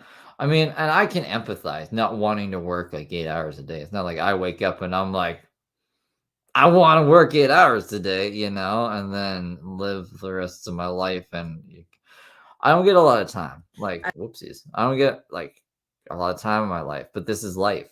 And I am grateful to live in a first world country where there's this shit called internet, and I can buy pretty much anything I fucking want as long as I work 8 hours a day. That's not that fucking hard. I wouldn't be happy if I lived in like a third world country where I always go back to like picking up cans, but like I guess maybe in a third world country I could make hats out of the cans or something, or I don't know, sell kebabs on the side of the street, but be struggling and working any waking moment I had, and I'm starving all the time. Like, I would hate that. And Heather's bitching about like there not being universal income because she can't actually bite the bullet and just get a minimum wage fucking job. That's it. Her lying is not working on the resume. So start a minimum wage, just work your way up. Just work your way up to like fucking manager at a McDonald's or something. Tell Xavier to get a fucking job because he's a man and he should have a job. And then you guys can just be normal people. Wouldn't it be nice to not have to go on Instagram and YouTube and beg people for money and then say these shit fucking opinions and then have someone like me come on and be like, look at this crazy person. Like, wouldn't life just be better that way? You could raise your kids because no one would know what the fuck you're doing. Like, it's an odd choice she's made in her life. Everyone should be able to go to the ATM and take out what they need. That's it. Who cares if every single person goes to the ATM and takes out what they need? So what? Just print more money. At all the stages of my life, whether I was making a bunch of money or barely making any money, I never wanted to see someone else not make money. Good morning, YouTube. I am up and getting This is so weird hearing her say YouTube. Good morning, YouTubes. ready to go to see my 13-week-old son. That sound you hear is the sound of my breast pump, the Medela pump and style. I breastfeed 3 days a week, and I'm pumping the rest of the days. She better not use the copy IDs as a kind of copyright strike me or something. That would be unfortunate. Thank God, because I know those antibodies are medically proven to be absolutely just, you cannot replicate them. So I'm really grateful for that. If you guys have not been here for the entire journey, catch yourselves up by reviewing the Instagram if you're interested. If not, no worries. Welcome anyways. I hope you guys have a great day. I am getting ready. You guys know how I really believe in God, and I go to church pretty regularly, and because of the meetings you have to attend, right? We're getting up. So this was the last thing I got up until yesterday, I think, and then everything after this is from today. I'm pretty sure. always prayed, even in the times I haven't been able to go to church. But I'm just having a really, I'm trying so hard to have unwavering faith here. There's so much going on that I'm just learning about in the world and with myself personally. I mean, no, she can try. She can try, but it's not gonna work very well. And I can live with one strike on my channel. It was when I had two, and I was like, one more, and then it's game over. But then I learned from Burnt Toast that you can have like 33 strikes on your channel, and as long as you appeal them all before like the set date, it'll be fine. It'll be fine, YouTubes. But I wouldn't be able to stream or upload videos or do anything else. I would have to like just be bitching on Twitter and calling people names and stuff until YouTube would let me submit my appeals. Hopefully that just doesn't happen again. But I mean, like, we would make content out of it after and be like, look what Heather made us do. That'd be good stuff. And it just causes me to feel such a tremendous amount of it is fair use, unease. That's why we would win, because it'd be fair use. Easiness. You know, it's like, how could these things be possible? I'm in a shelter right now, and I have the Narcotics Anonymous meetings that are conveniently held at the same time and place of the churches that she attends when she posts the I'm at church things. Someone on the Reddit, I think, pointed it out. Convenient. Maybe it's all just a coincidence. Multiple coincidences, you know? more than a bachelor's degree education and have applied to no less than 300 jobs, and I'm not hearing anything back. And I have a 13-week-old and 3 other children who I've raised mostly by myself their entire lives. Over 2,000 views in 12 hours. If 100 people contributed $1, our goal would be met. That's just 1/20th of the total viewers. Come on, guys. Let's get it. That's so fucking annoying. That's so nice. If I ever do that, send me like this clip. Just clip this, be like, Steve, look what you've become. And then I'll respond, but yeah, but if only 100 people out of all these people send me $1, then I could get a, what would I want? What would I be asking you guys for? Nothing, like nothing at all. Maybe if I got stranded somewhere, but like, even then, I think I would have bigger worries than like, I better go on YouTube and ask for like $100. It wouldn't even make sense because AdSense is a month delayed. So like, I don't know. I don't know. I can't put myself in the mindset. 0% of our $100 goal. $100 left to reach the goal. You think she would have figured it out by now? How to try to have like Xavier like send her something on Cash App.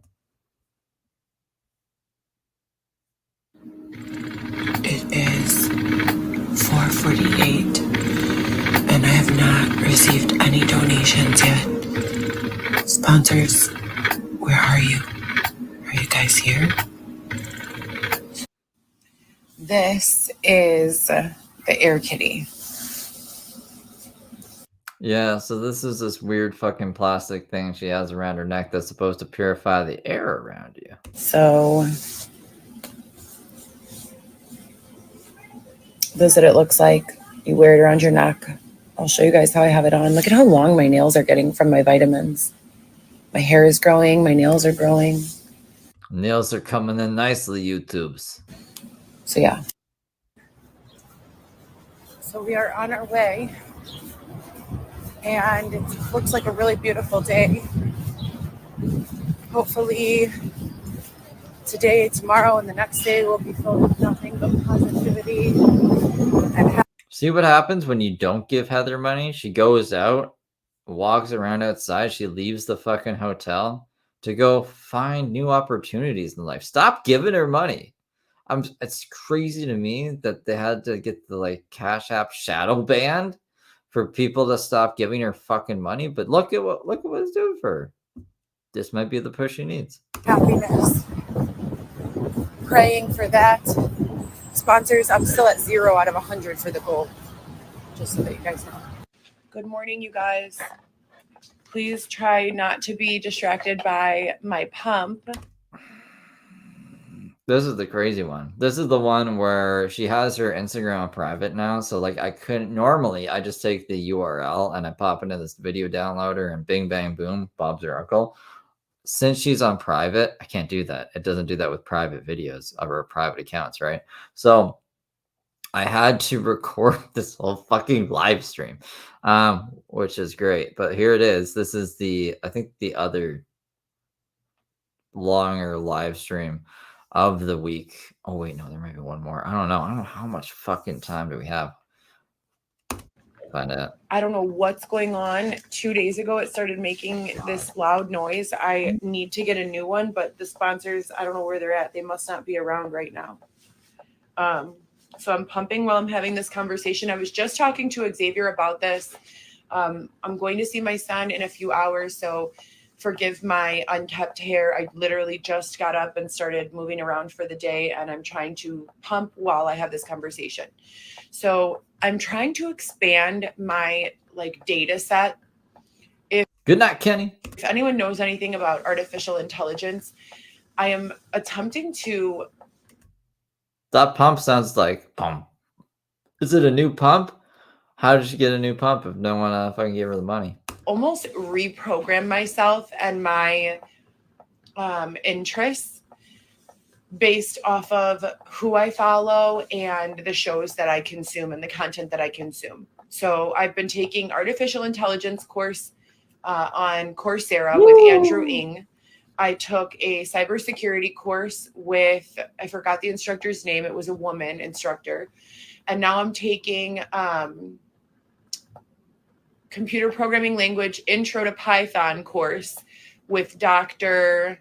Charles Severance, who is a University of Michigan instructor. So that's the one I'm in the middle of now. So I'm like tapping into the intellectual side of my brain. I also really love fashion and makeup, and I have been, through all of the adversity, not really able to keep up with it. You don't really need to be rich to keep up with fashion. I'm a huge fan of thrift store shopping and matching pieces that are expensive with pieces that are very inexpensive to give you the expensive, unique look. What also? I guess I'm gonna try to get her face more in here. We don't need to see the ceiling. What's the point? For an affordable price. But I haven't even really been able to keep up with that lately. Also, I've been feeling super guilty about even enjoying life while I'm physically not living with my children. And all of you who have been here know that my kids have lived with me full time their entire lives. So this new period for me of being, a parent who isn't in the same household as their children 5 days a week is a very scary. I'll give the poll another 5 minutes, and if you guys vote for a smoke break, we'll take a smoke break. We haven't taken a smoke break in months. I can show you guys a new song that I've been listening to. It's pretty good. Uncharted for me. It's uncomfortable for me. And I believe that my life purpose, not even my passion, but my literal like God-given life purpose is to be a mother to my children and to raise them and protect them and be there for them and provide for them and make a way for them. Probably shouldn't have ditched them for Dylan's incarcerated cock, but this is my opinion. And to do so in a way that makes them have absolutely no question, no doubt about it, that their mother is their biggest fan and loves them, tremendously and is completely dedicated to their lives. So I'm trying to find a way to balance. Jack, like, it's full of muscles. Her face got full of muscles, maybe. Continuing to learn, continuing to grow, finding new business opportunities. There are a few pages I follow, Five Below and Dollar Store. There are a couple of gals who have pages that are dedicated to brand new products from the Dollar Store and Five Below that are hits, they call them, hit or miss from the Dollar Store and from Five Below. Does anyone watch Shark Tank here? If you do, Lori has this like golden ticket. It's like this little gold fucking thing she keeps in her purse. So she'll be like, when she doesn't have any fucking closing skills. So when she wants like a deal and the other sharks are like giving her a good deal, she's like, I have this golden ticket. I'll give it to you if you just take the fucking my deal. Why am I bringing this up? Tethers did something that reminded me of that for some reason, but I have short-term memory loss, so I've already forgotten what it was. And I was telling Xavier the other day, I would like to find a few of those products, grab maybe 10, and on the festival days, because she called the things at Five and Below hits or misses, and it reminded me of Lori's like heroes or zeros, but then it also reminded me of her stupid golden ticket thing. Our downtown Chicago, and we do have some major festivals coming up. We have Lollapalooza, we have Sueños, we have what else do we have? Pitchfork. We have, there's a huge list. I will link it on another one of my upcoming posts about Chicago summer.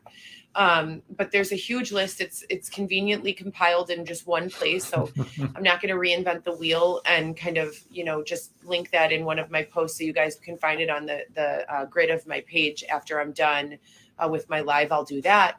But Chicago. Right. What about Chicago eggs? Eggs I need to know. Piece of Chicago, all of those things, Jazz Fest. So I want to find a product that we can get from the Dollar Store or Five Below and sell. And Xavier goes, you want to price gouge? And I said, no, I don't want to price gouge. Price gouging is selling a vehicle that costs, $1,000, $10,000 to manufacture for $500,000 or $100,000. That's price gouging. I think price gouging is more about like supply and demand. So like, there is obviously like the cost of making goods and then the cost of selling them so you can keep your fucking company afloat with employees and shipping, et cetera, and so forth. So obviously, like whatever it costs to make something, it's going to cost more to buy it if you're a consumer, right? So that's what I think Heather's trying to say. Price gouging would be like, I don't know, if there was an emergency and then you started selling water for like $20 a bottle, right? Unless I don't know what price gouging is, maybe I don't either, but I think I have it right. Price gouging to me is not price gouging to me. I just told you guys what price gouging to me was. Having to, is not selling a product that costs between $1 and $10 for $20. That's not price gouging because depends on what the product is and how much like work it goes into making it. Someone has to do the research, buy the product, try the product, make sure that the product is worthwhile. I like how she says all this. I'm not even disagreeing with it, but then like when she puts her fucking shit into like actual use when she puts this into practice. She's just selling water overpriced at the Taylor Swift concert, which I think would be kind of like price gouging. Hey, you can't get water anywhere else right now. Give me $10 for this water. But Heather did the research, the fucking this, that, and the other, all the things that I would actually agree with. She doesn't actually do. Make sure that it's, going to be an actual hit, as they call it. So I think that $20 for a product that you invest time and energy into researching, trying, and then travel time, and then your green with jealousy. Maybe no, I'm not jealous either. They're blue, I think they're blue. Actual time. Yeah, they're blue. Standing outside and making the sale, you have to pay yourself first. Otherwise, what's the purpose? But we found these little rechargeable USB fans, handheld fans. I think they are going to be a huge hit at Sueños, at Lollapalooza, at some of the other street fests. Not only that, I found at the dollar store, the fans come in the colors lime, hot pink, and like a turquoise blue. And I just so happened to find clear. That's a good face to pause on. All right, let me see. I think you guys voted for the smoke break. 69%. 31% of you guys aren't smokers, but that's okay. You can still enjoy it. This is a fantastic song I'm going to play you. And if you don't like the song, it'll only be on for 4 minutes. I'm going to smoke this real quick here. You guys will love this song. I don't think it got copyright hit. So I think this is the only song I can play you guys. You'll love it. Trust me. You'll love it. En esta cantina me tomaré licor para el dolor y las heridas. Hoy en esta cantina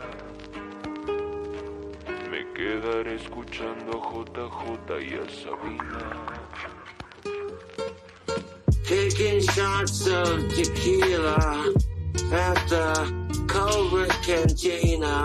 Quench your thirst for adventure at the Culver's Cantina. Sipping with Satan at the Culver's Cantina.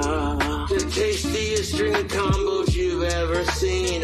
Sipping at the Culver's Cantina. At the Culver's Cantina. Looking for a woman to touch your wiener, and she's looking for a man too. Toss up tequila at the Cobra's Cantina. Tastiest drink combos you ever seen. At the Cobra's Cantina. Thirstiest people you've ever seen. Enjoy your liquor and booze and cut loose. At the Cobra's Cantina. Thirsty quenching and the best drink combos you've ever seen. At the Cobra's Cantina. Drink some beer and cut loose of your fear. At the Cobra's Cantina. And relax with the Cobra's Cantina. Caressing your glass, looking for a piece of ass at the Cobra's Cantina. Forget about your troubles at the Cobra's Cantina. At the Cobra's Cantina. Prettiest cocktail waitresses you've ever seen. At the Cobra's Cantina. Forget about your troubles at the Cobra's Cantina. Taking shots of tequila at the Cobra's Cantina. The tastiest drinks you've ever seen at the Cobra's Cantina. For drinking at the Cobra's Cantina. Leaning on a wall at the Cobra's Cantina. Drinking shots of whiskey and tequila at the Cobra's Cantina. Tastiest drink combos you ever seen at the Cobra's Cantina. Quench your thirst for adventure. cutest cocktail waitresses you ever seen at the Cobra's Cantina. Fuck the bullshit of the day, and you know what I mean when I say let's have a drink at the Cobra's Cantina. Tastiest drinks you ever seen where the prices are fair and the weather's just fine at the Cobra's Cantina. Have a drink and hang out with your friends, cause they seen ya at the Cobra's Cantina. We're drinking at the Cobra's Cantina. Sexiest cocktail waitresses you've ever seen. Cobra's Treat them Cantina. nicely, don't be a mean asshole at the Cobra's Cantina. Try your luck at the Cobra's Cantina. What do you guys think of that? Did you like the song? We'll do a poll to see if you guys like that song. I think it's fabulous. I think it's chef's kiss. We lost 30 people listening to that song. Maybe it's not for everyone. Des, did you like the song? The King Cobra, Cobra's Cantina. It's a bop for sure. It is beautiful. And they say Cobra is in town. I know, right? Cobra is like unironically kind of my hero. Like he is something, you know. But yeah, let's get back to Goblin Heather over here. Over the shoulder bags that have those colors. So I feel like we don't even need to set up a table, and that'll be good at festivals because we can keep it mobile, and we can buy, 10 of each color to start out with for day one of the festival to see if we do well, to see if it's something that people want. Have them pre-charged. I believe they already come pre-charged. And then the dollar store has those Oriental fans. They're literally called Oriental fans. They look like old school, like Japanese or Chinese or, Vietnamese, either writing or designs, like those kind of like ninja looking houses, the ones that are like shadows of like, the houses that have like those like really, really pitched roofs and there's like water and like beads hanging down. Those ones that like come like this and they open like this and they open into like a beautiful fold out kind of fan. No, not like origami. They're literally called Oriental fans, and they have them on Oriental Express, and they also have them at the dollar store, and they're $1 and some change, selling those for like $5 to $10 and with a bottle of water, and selling the pre-charged electric handheld fans that are reusable for $20. I feel like can be. You're gonna sell the dollar store fans for $20. I don't know. I'd say that's price gouging. I would say that's price gouging. It's hustling. It's thinking. I mean, it's better than like just begging people for money for things. I don't think she's actually buying a new breast pump or anything. I think she just wants money for drugs. So at least like this is technically a more ethical way to make money, because if I'm at some music festival and I'm obviously not going to buy a portable fan anywhere else, and Heather has one and she wants to sell it to me for $20, that's kind of like the price of being at the festival and being unprepared, right? So even though like it's not the best thing, it's better than what she's doing now, in my opinion. But she's not. She didn't do anything really. She's like, she's scheming now because like there's no donations coming in, which is also good. This is the push out of the fucking crazy sponsors nest, bird nest that she's been in for the last like 2 years, which is crazy. A huge thing this summer. So that's kind of continuing on in my entrepreneurial endeavors that require minimal capital to start up. And so we're thinking about all these things, and we stumbled across the subject of content and reality TV. And if you guys look at the amount of people that I follow is very, very small. I try to keep my circle of influence really, really directed and intentional. I know there are a lot of people who follow 2,000, 3,000, 4,000 accounts. I try to keep mine under 200 accounts at all times.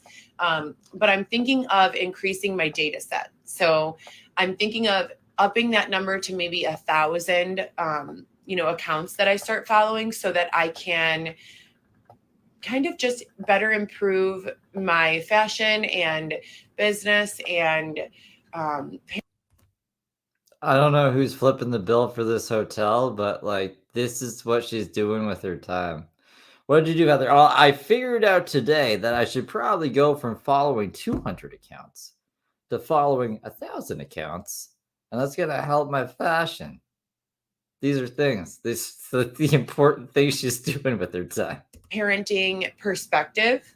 I know what my own perspective is and what it's been, and I do want to try to incorporate, like I said, some of the funner parts of my personality that aren't so serious and business.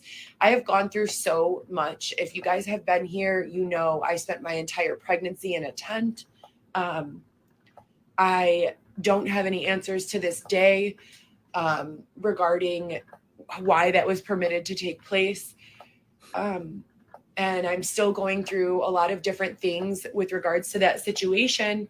But I did have some experience on a reality TV show in 2020 that I feel kind of has something to do with my reasoning for limiting my perspective and for limiting my, accounts followed. See, it's not the worst idea. The thing that I don't like about it is that like she's making a 20 times multiple profit on something that like she didn't have to put any work into it. Like, I guess like she's gonna have to buy the fans for $1. Ooh, she's gonna take the sponsors' money, or she's gonna use like the government assistance money to get that, right? No work had to be put into it. So like someone like me, like if I knew where this festival was and now I know what price she's gonna sell these fans, I would buy a bunch of these fans and I would sell them for $2 a piece and fucking undercut the fuck out of her. Just because like I don't think people should get scammed though. I'd still make a profit. I think double your profit is just fine and dandy. And I'd buy like a bunch of fans and just make sure that Heather got no sales. Because I'm a spiteful little bitch like that. Because I think, yeah, like $20 for a $1 fan's a little fucking steep. But it's a hustle. It's a hustle. It's better than what she's doing now. Maria the Monicus, I think that's how you say it. Thank you for becoming a member. I haven't seen you in a while. How you been doing? I hope you've been doing well. And it was like I was telling Xavier today. So before I participated in the show, I was the one who was scapegoated. I was the villain character in the show. And none of what was portrayed about me was accurate. None of it. It was all either taken out of context or... I mean, she freaked out and stuff and they got it on camera. There wasn't really, I don't know how it could be taken out of context, really. Played out of sequence or, cut off, mid-sentence or whatever to completely change the meaning of what was going on. And the thing about being in a reality show is your voice as an individual is never going to reach the amount of people that the show reaches. The reach that a show gets is so much more tremendous than the reach an individual gets. And there's a lot of reasons for that.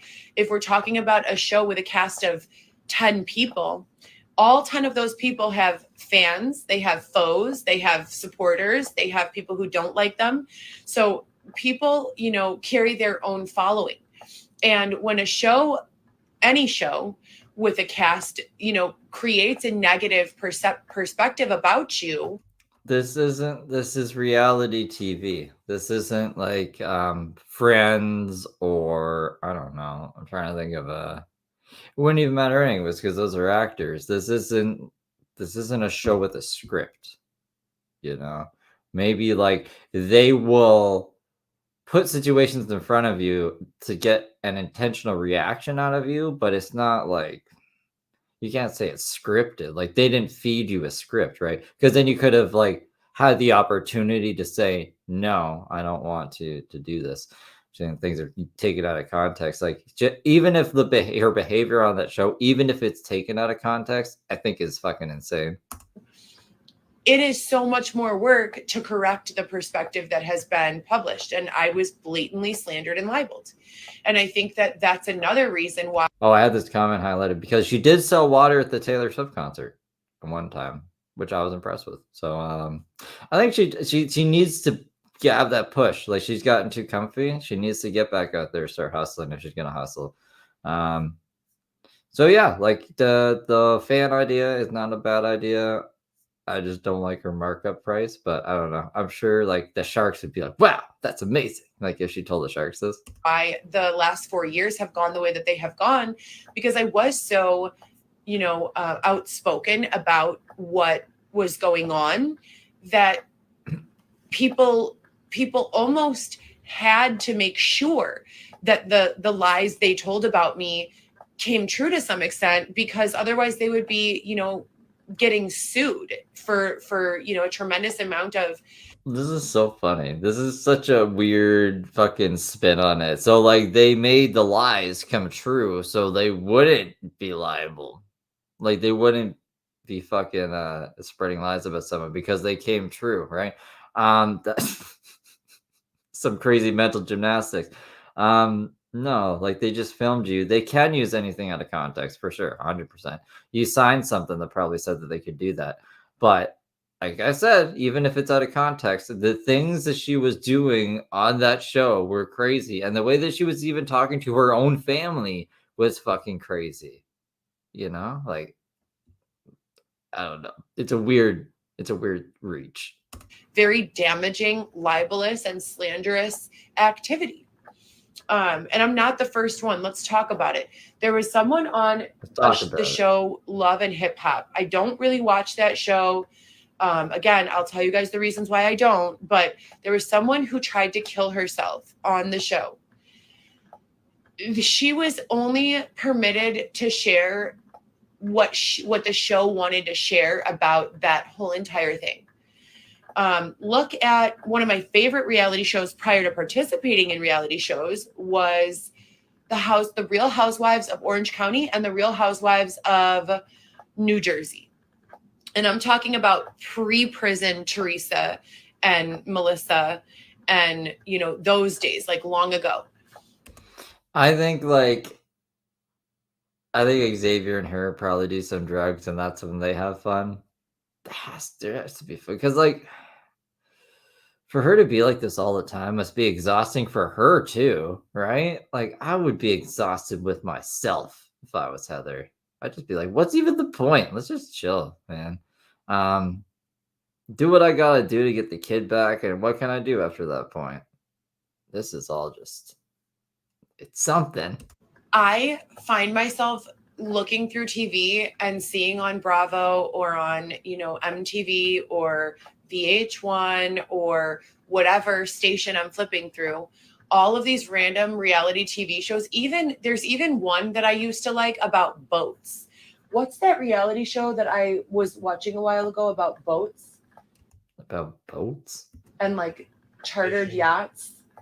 There's like this reality show about boats, and it's like the crew of the boats. They're like rich families who charter, or groups who charter cruises, and it's behind the scenes with the participants of I guess they're called the cast members of the charter. What are they called? Not boaters. I don't remember. They're called, oh my God, the name is completely, like when they say all hands on deck, the first mate and like all of those people. Okay. Was it below deck? Was it actually below deck? So those are the people that I'm referring to, that they follow around, and they don't really do much with like the guests of the boat. I like the premise of this show. They're just a bunch of people on boats and they follow them around. And not really the guests on the boats, but who, Heather? But the staff of the boat is like the storyline. Cool. Like it's like The Office, but on a boat. So understand that prior to myself being... Yeah, watch it be like the deadliest catch.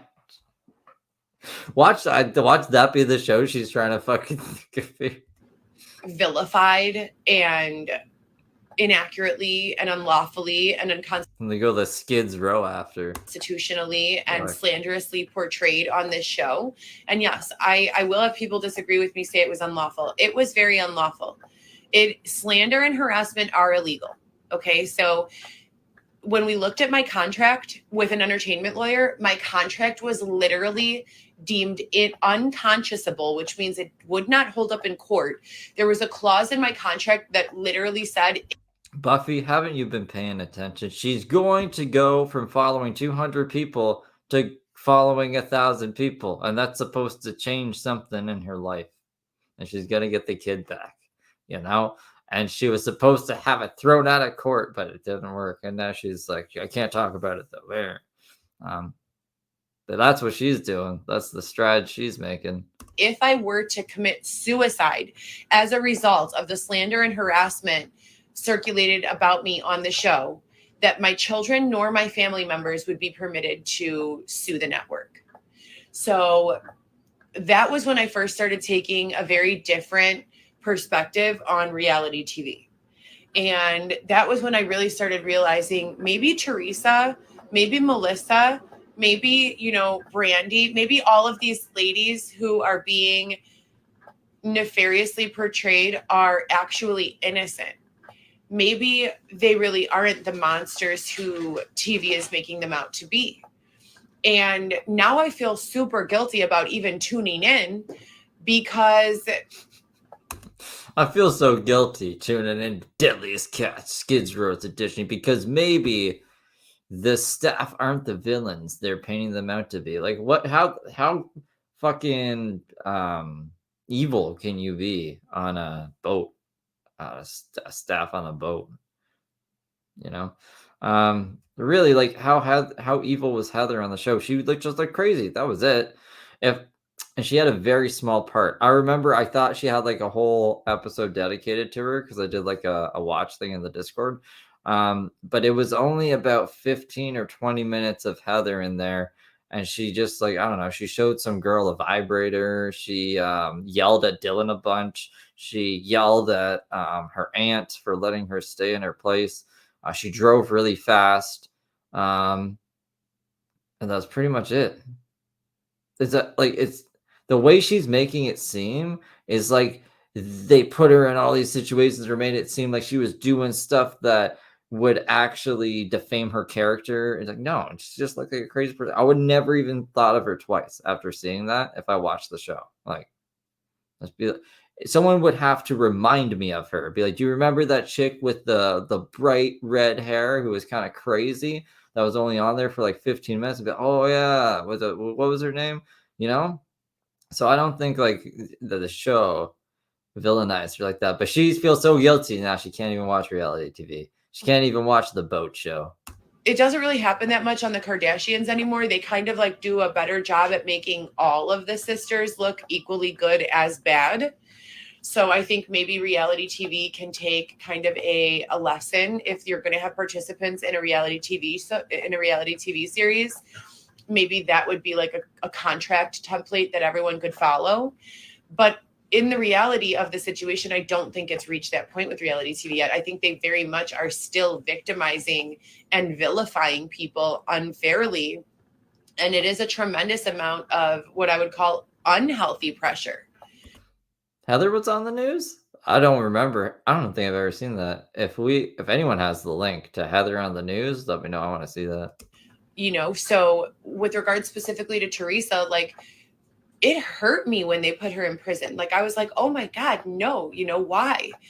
And the more that Melissa would like be distant to Teresa, the more She's talking about the boat show or Hip Hop After Love or something. I don't know what the fuck it was. It was Hip Hop and Love and something. She did have the shortest stint. It was 2 days, I think.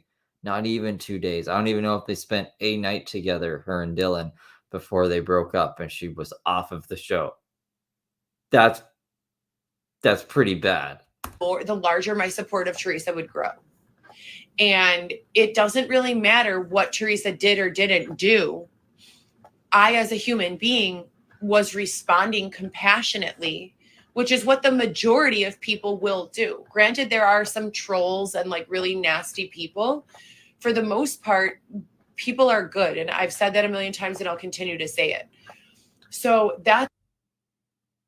I don't think I've ever heard her say that, but okay. It's the kind of game that reality TV plays. And I don't know, guys, I'm thinking about starting to watch reality TV again. so. I really liked it before, but I don't want to be, what's that word? When you say something and then you do it anyways. A hypocrite? Or you don't want to be complicit in the thing that you disagree with? I think she means hypocrite, though. Oh my God, why am I having so many brain farts every time I go live? If I'm not live, I speak like the literal president of the United States or smarter than the United States. I speak like the president of the United States. Have you seen Joe Biden lately? Have you seen the way he fucking smarter than the United States, smarter than all of the United States? Heather's really she's got away with words, man. I mean, I'm bad with my words too. A lot of the times, I talk a lot of the day. Just like I'm trying to remember a quote of his. He was like, there's so many bad ones where he just like rambles off into nothing, and she's like trying to be like, I speak just like him. Like when I go live, I can't. It's worse. It's the worst. Cooking with Silence, how you doing? Do you think Heather talks like Joe Biden?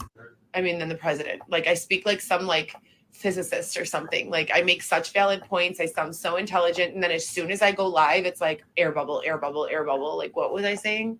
No, not double standard. I mean, although that's a good term. Hypocrite. Why is this happening? What is the word? I don't want to be a hypocrite. That's the word. Oh my gosh. So I don't want to be hypocritical in being so against what was done to me through reality TV. But I also don't want to just be like, you know, some lady who sits in like the darkness of her room all summer long, afraid to interact with people or in the darkness of her room all summer long. Oh, get out, go out on the town. Engage in like things that make her happy and fashion, fun, pop culture, music, dancing. I was just saying a huge prayer to God. And I was like, God, at the end of the day, please, I've been praying to you for the exact same things. All I really want, God, is a safe home to raise my children in where we can have fun, enjoyable experiences together. And God responded with, well, then you should have known who my fucking son was. But we're past that point. Now you got like a to-do list that she's probably not following. I don't know. I like to think that God actually listens and responds to Heather. If I were God, I would be making her do some things and be like, I'm only gonna do this, this, and that. She'd be like, no, we're gonna go to the Nike headquarters instead and have some delusions. With each other.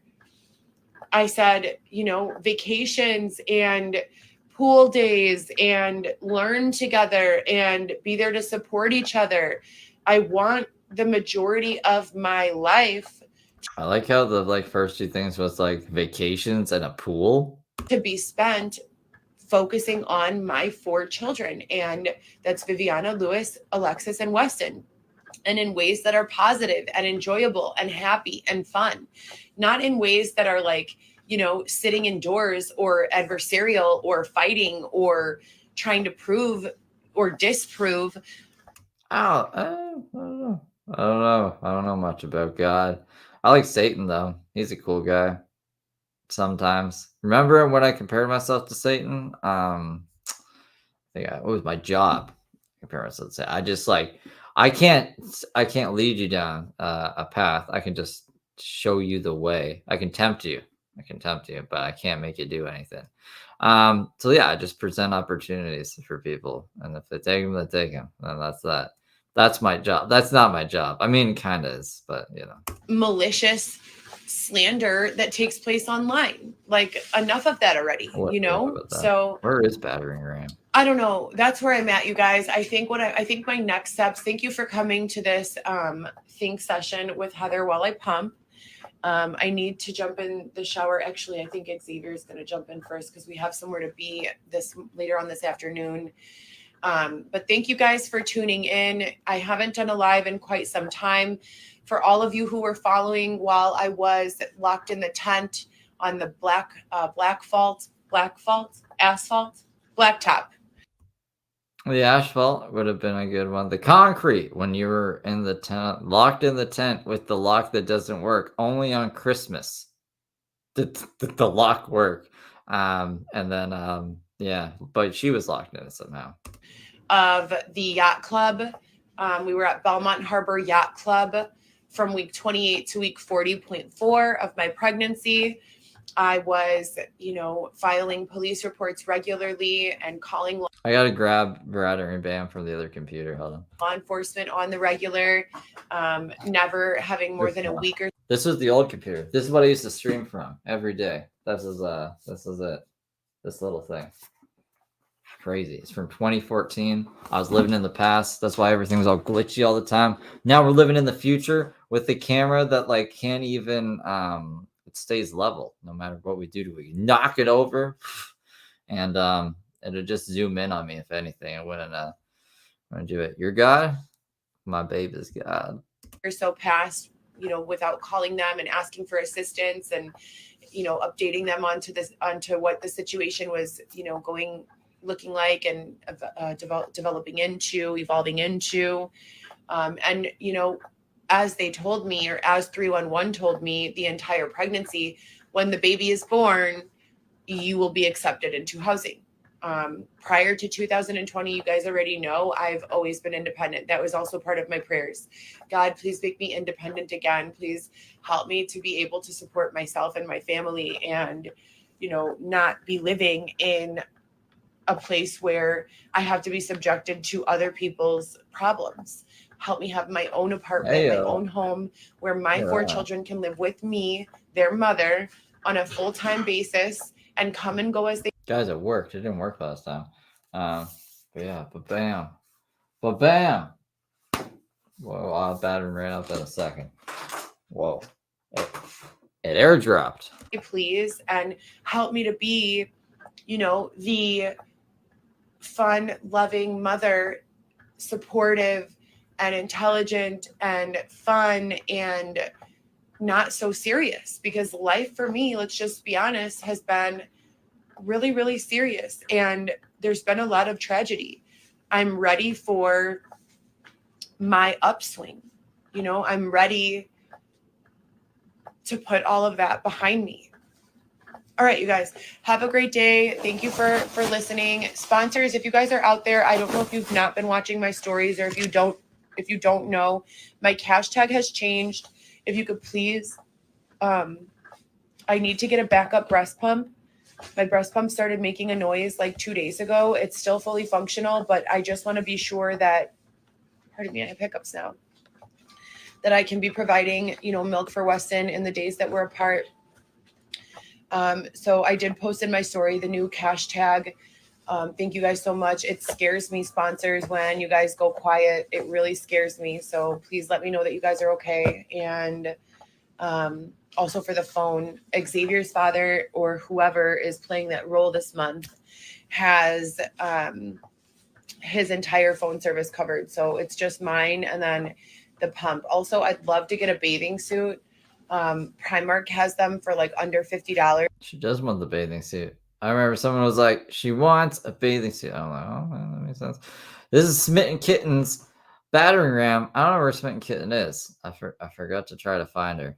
But she, because she hasn't posted in like 2 months. One day we'll find her. I think I said this last week. And then, life happens. I've been fucking busy. The bathing suit. Yeah, bathing suit. Rattering Bam. Mattering Bam. Battering Ma'am. Battering Ma'am. Battering Ram. There's some people who don't like that. It's what I heard. That's what I read in a comment. But you know, whatever. What else? And I want a budget of like 100. Right now, I'm only asking for 100 for the pump and the phone. But more realistically, if we're scripting for the summer, I would love to have like $100 to do a thrift show segment and spend 100 on thrifting, and like another 100 on a makeup segment. I already have most of the makeup, but just for like to spread throughout the next 3 months, that would be amazing. I have been to my other sponsor. Her name is Jessie, and she has sent me several products.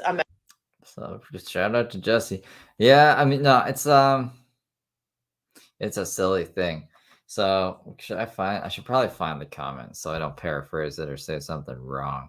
But they said that someone was mad that I didn't credit them for the Battering Ram song, even though it's Smitten Kitten's edit. There's like a similar edit or something, supposedly, and now they can't watch my stream anymore because I play that and I didn't credit them, even though I'm not using their clip. So it's like a Coca-Cola Pepsi thing, I think, and I just like, I don't know, man. I don't care enough to get involved with that. So I want to be playing it and crediting Smitten Kitten, and I don't know. This is how I'm rolling. Meditation machine and an air purifier. Xavier, can you hand me the air purifier? Yeah. Hold on one second, you guys. I did link this a number of times. I do use this most days. This is for people who don't really want to be taking or have an adversity to medication. This is called the Air Kitty. It's, I think, $50 or $49 on Amazon. Thank you so much to Jessie. Shout out to my sponsor. God, look at that airplane. Not airplane, it's a fan, but For Jessie. I'm glad we weren't looking at that the whole stream. I love it. The meditation machine. I think meditation only works when you have opportunity to meditate. So I haven't really been meditating lately. I've been doing more physical fitness for stress relief and kind of just sleeping. I've been absolutely, I feel like some days I run a literal emotional marathon. So I'm very grateful. An emotional marathon, wow. For the moments of peace. I prayed to God, and I'm praying again and every day that those moments, you know, become a lot greater and more frequent, and that the moments that are, you know, unpeaceful are only not peaceful because we're having fun. And rather than like, if this is the line. Wait, what the fuck does that mean? It's only not peaceful because we're having fun? Why wouldn't it be peaceful then? And of peace, I want to be like up here every once in a while rather than like down here. You know what I mean? All right, you guys, have a No, I have no idea what you mean. I have no idea what she means. great day. If you want the Air Kitty, DM me. I will post it after in my story, Air Kitty. I'm not making a commission off of this, so I have no incentive to say that I like it. I literally have not used a tissue while I'm wearing it, not once. My nose doesn't run. I don't have symptoms of allergies, and it's. I want to see what the Shark Tanks think about this air purifier thing. Spring in Chicago, so everything is in full bloom. So if you want that link, check out my story. I'll be posting it today. And yeah, sponsors, please consider what I said about the thrift store shopping budget. And I really need to get the backup pump and the phone. So, all right, you guys, have a good day. And the phone is like this because I'm pumping and I don't want to show my boobs. Have a good day, guys. Thank you. Well, we don't want to see that, but yeah, here we'll play one more time just for the haters. Rattering Bam. Mattering Bam. Battering Mem. Battering Mem. Battering Ram. Whoa, Black Betty. Got back from seeing Weston, my son. He's 13 weeks old, and there has still not been any response from the sponsors. So literally not even $1, which is really weird. And why don't you try looking into it yourself? Unexplainable, like everything else in my life. Good morning, guys. So we're still going strong here, thank God. But I really need $100 and we have not made even one.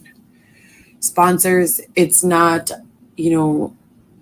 normal for me to tell you guys what I need and not receive it. So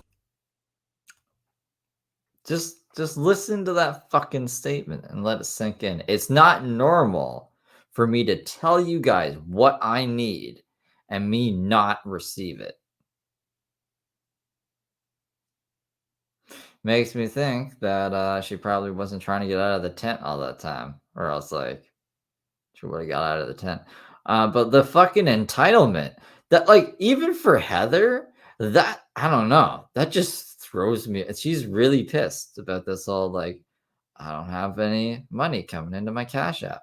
You think like her actual sponsors or whoever supports her would at least reach out to her and tell her? Do you think she thinks they're lying to her or something? Like, oh, my Cash App's not broken. They're just making up excuses because they don't want to give me money and she fights with them or something. Like I'm just speculating at this point, but Heather, I mean, like this is the same chick who thought that like the Vine notifications for Dylan were for her.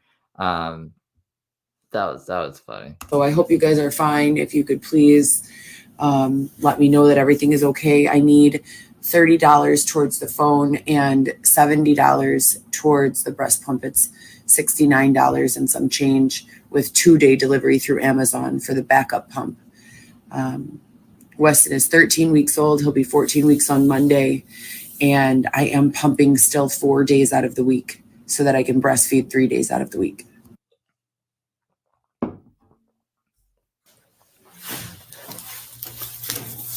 The waist trainer. We're getting there. I'm still about, 40 pounds heavier than before I got pregnant. So, all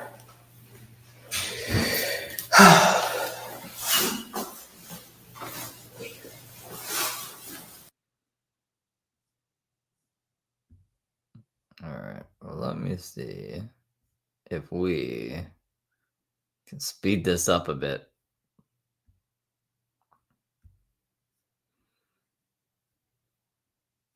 I don't know what she's doing here. She is doing, I don't know. She's looking at groceries or something. She's being a crazy. Oh, that's not the one. Oh, I'm trying to find the. Okay. There we go. So I have still not received even a single dollar, you guys, to the $100 goal. Any amount helps. $1, $2, $3, $4. There was a promo that lasted like 2 years. That was $5 free every single time you sign up for Cash App and you don't have an account. When you add your payment information and send your first payment, we both receive $5. If you guys missed out on that, stick around. It will be back, I'm sure. It went up to $15 at one point. I'm going to post a link to Cash App here. It takes 2 seconds to sign up. Please do so. It's very important. It's for the pump as well as the phone. Thank you guys so much. I'll check in when I'm back downtown. good morning, guys. So we're still going strong here, thank God. But I really need $100. And we have not made even one. Sponsors, it's not, Wait, this is another. Okay, I think she's double posting like to go pro solo and to this one. So she's just normal for me to tell you guys what I need and not receive it. So I hope you guys are fine. If you could please let me know that everything is okay. I need $30 towards the phone and Zoom course on. Whoa, what is this? All right, this will be. What the fuck? What is all this? Is this the last? All right, after this, it's more of these shorts or something. I don't know. We might tap out here.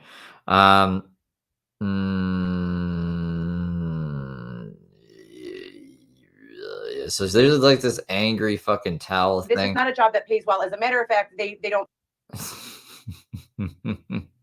But there's still like 30 minutes. And I'm tired. It's midnight. It's midnight 30. Threat level midnight 30. Because let's say Heather only gives us like 20 minutes. No, she won't. Next week, she's gonna get kicked. Well, not kicked out, but like that's her last week. She should give us a lot of content next week. I can't mix it into cups. We can mix it into something. We can like check in with we can check in with Daisy tomorrow, maybe. Like I'll do a cup stream for members only, and then I can also do. We can finish this up, and then whoever doesn't know Daisy, you should. I'll show you Daisy because Daisy gave us like way too much content this week. I don't even think I got to like her doxing those people. That was supposedly crazy. I don't know, but yeah, no, I'm tired. I've been almost going 3 hours. And I know I'm not gonna make it through this. I know that I'm not, or I'll just tune her out. So, because I'm already kind of tuning her out. So, you just checked out Daisy earlier today. She's something. She's been keeping us entertained on Thursdays. And Heather's been really boring like the past month or so, but Daisy's been pretty cool. So yeah, maybe we'll do like that, like a split one, or if Heather does even more content before that, well. I don't know how much we missed of the live that we caught today when we live like sniped her. So maybe we can watch like the beginning of that up until when we went in there. If she posted any more YouTube videos, we can also go over that. And if that doesn't kick us to like at least an hour, I'll show you guys like Daisy, and that would be a game plan. So it'll at least be an hour stream because I can't go for another. It'll end up with commentary. It'll end up being like 40 minutes or an hour. So yeah. I am going to bed, and I hope you guys are having had a great week. It's the weekend now, so happy weekend. I only have one more week of work left, and then I'm on holidays, which is pretty fancy. So I'm excited. But yes, I am going to bed. I will see you guys all tomorrow if you're around. I don't know when I would do the stream. Maybe at night, maybe during the afternoon. I'm not sure, but I'll schedule it a little bit in advance for you guys. Because I don't know what this towel stream is about. She seems pissed off. She seems pissy. So yeah, see you guys all then if you're around. If not, then I'll see you next Friday. And I hope you guys have a great weekend. Good night, guys.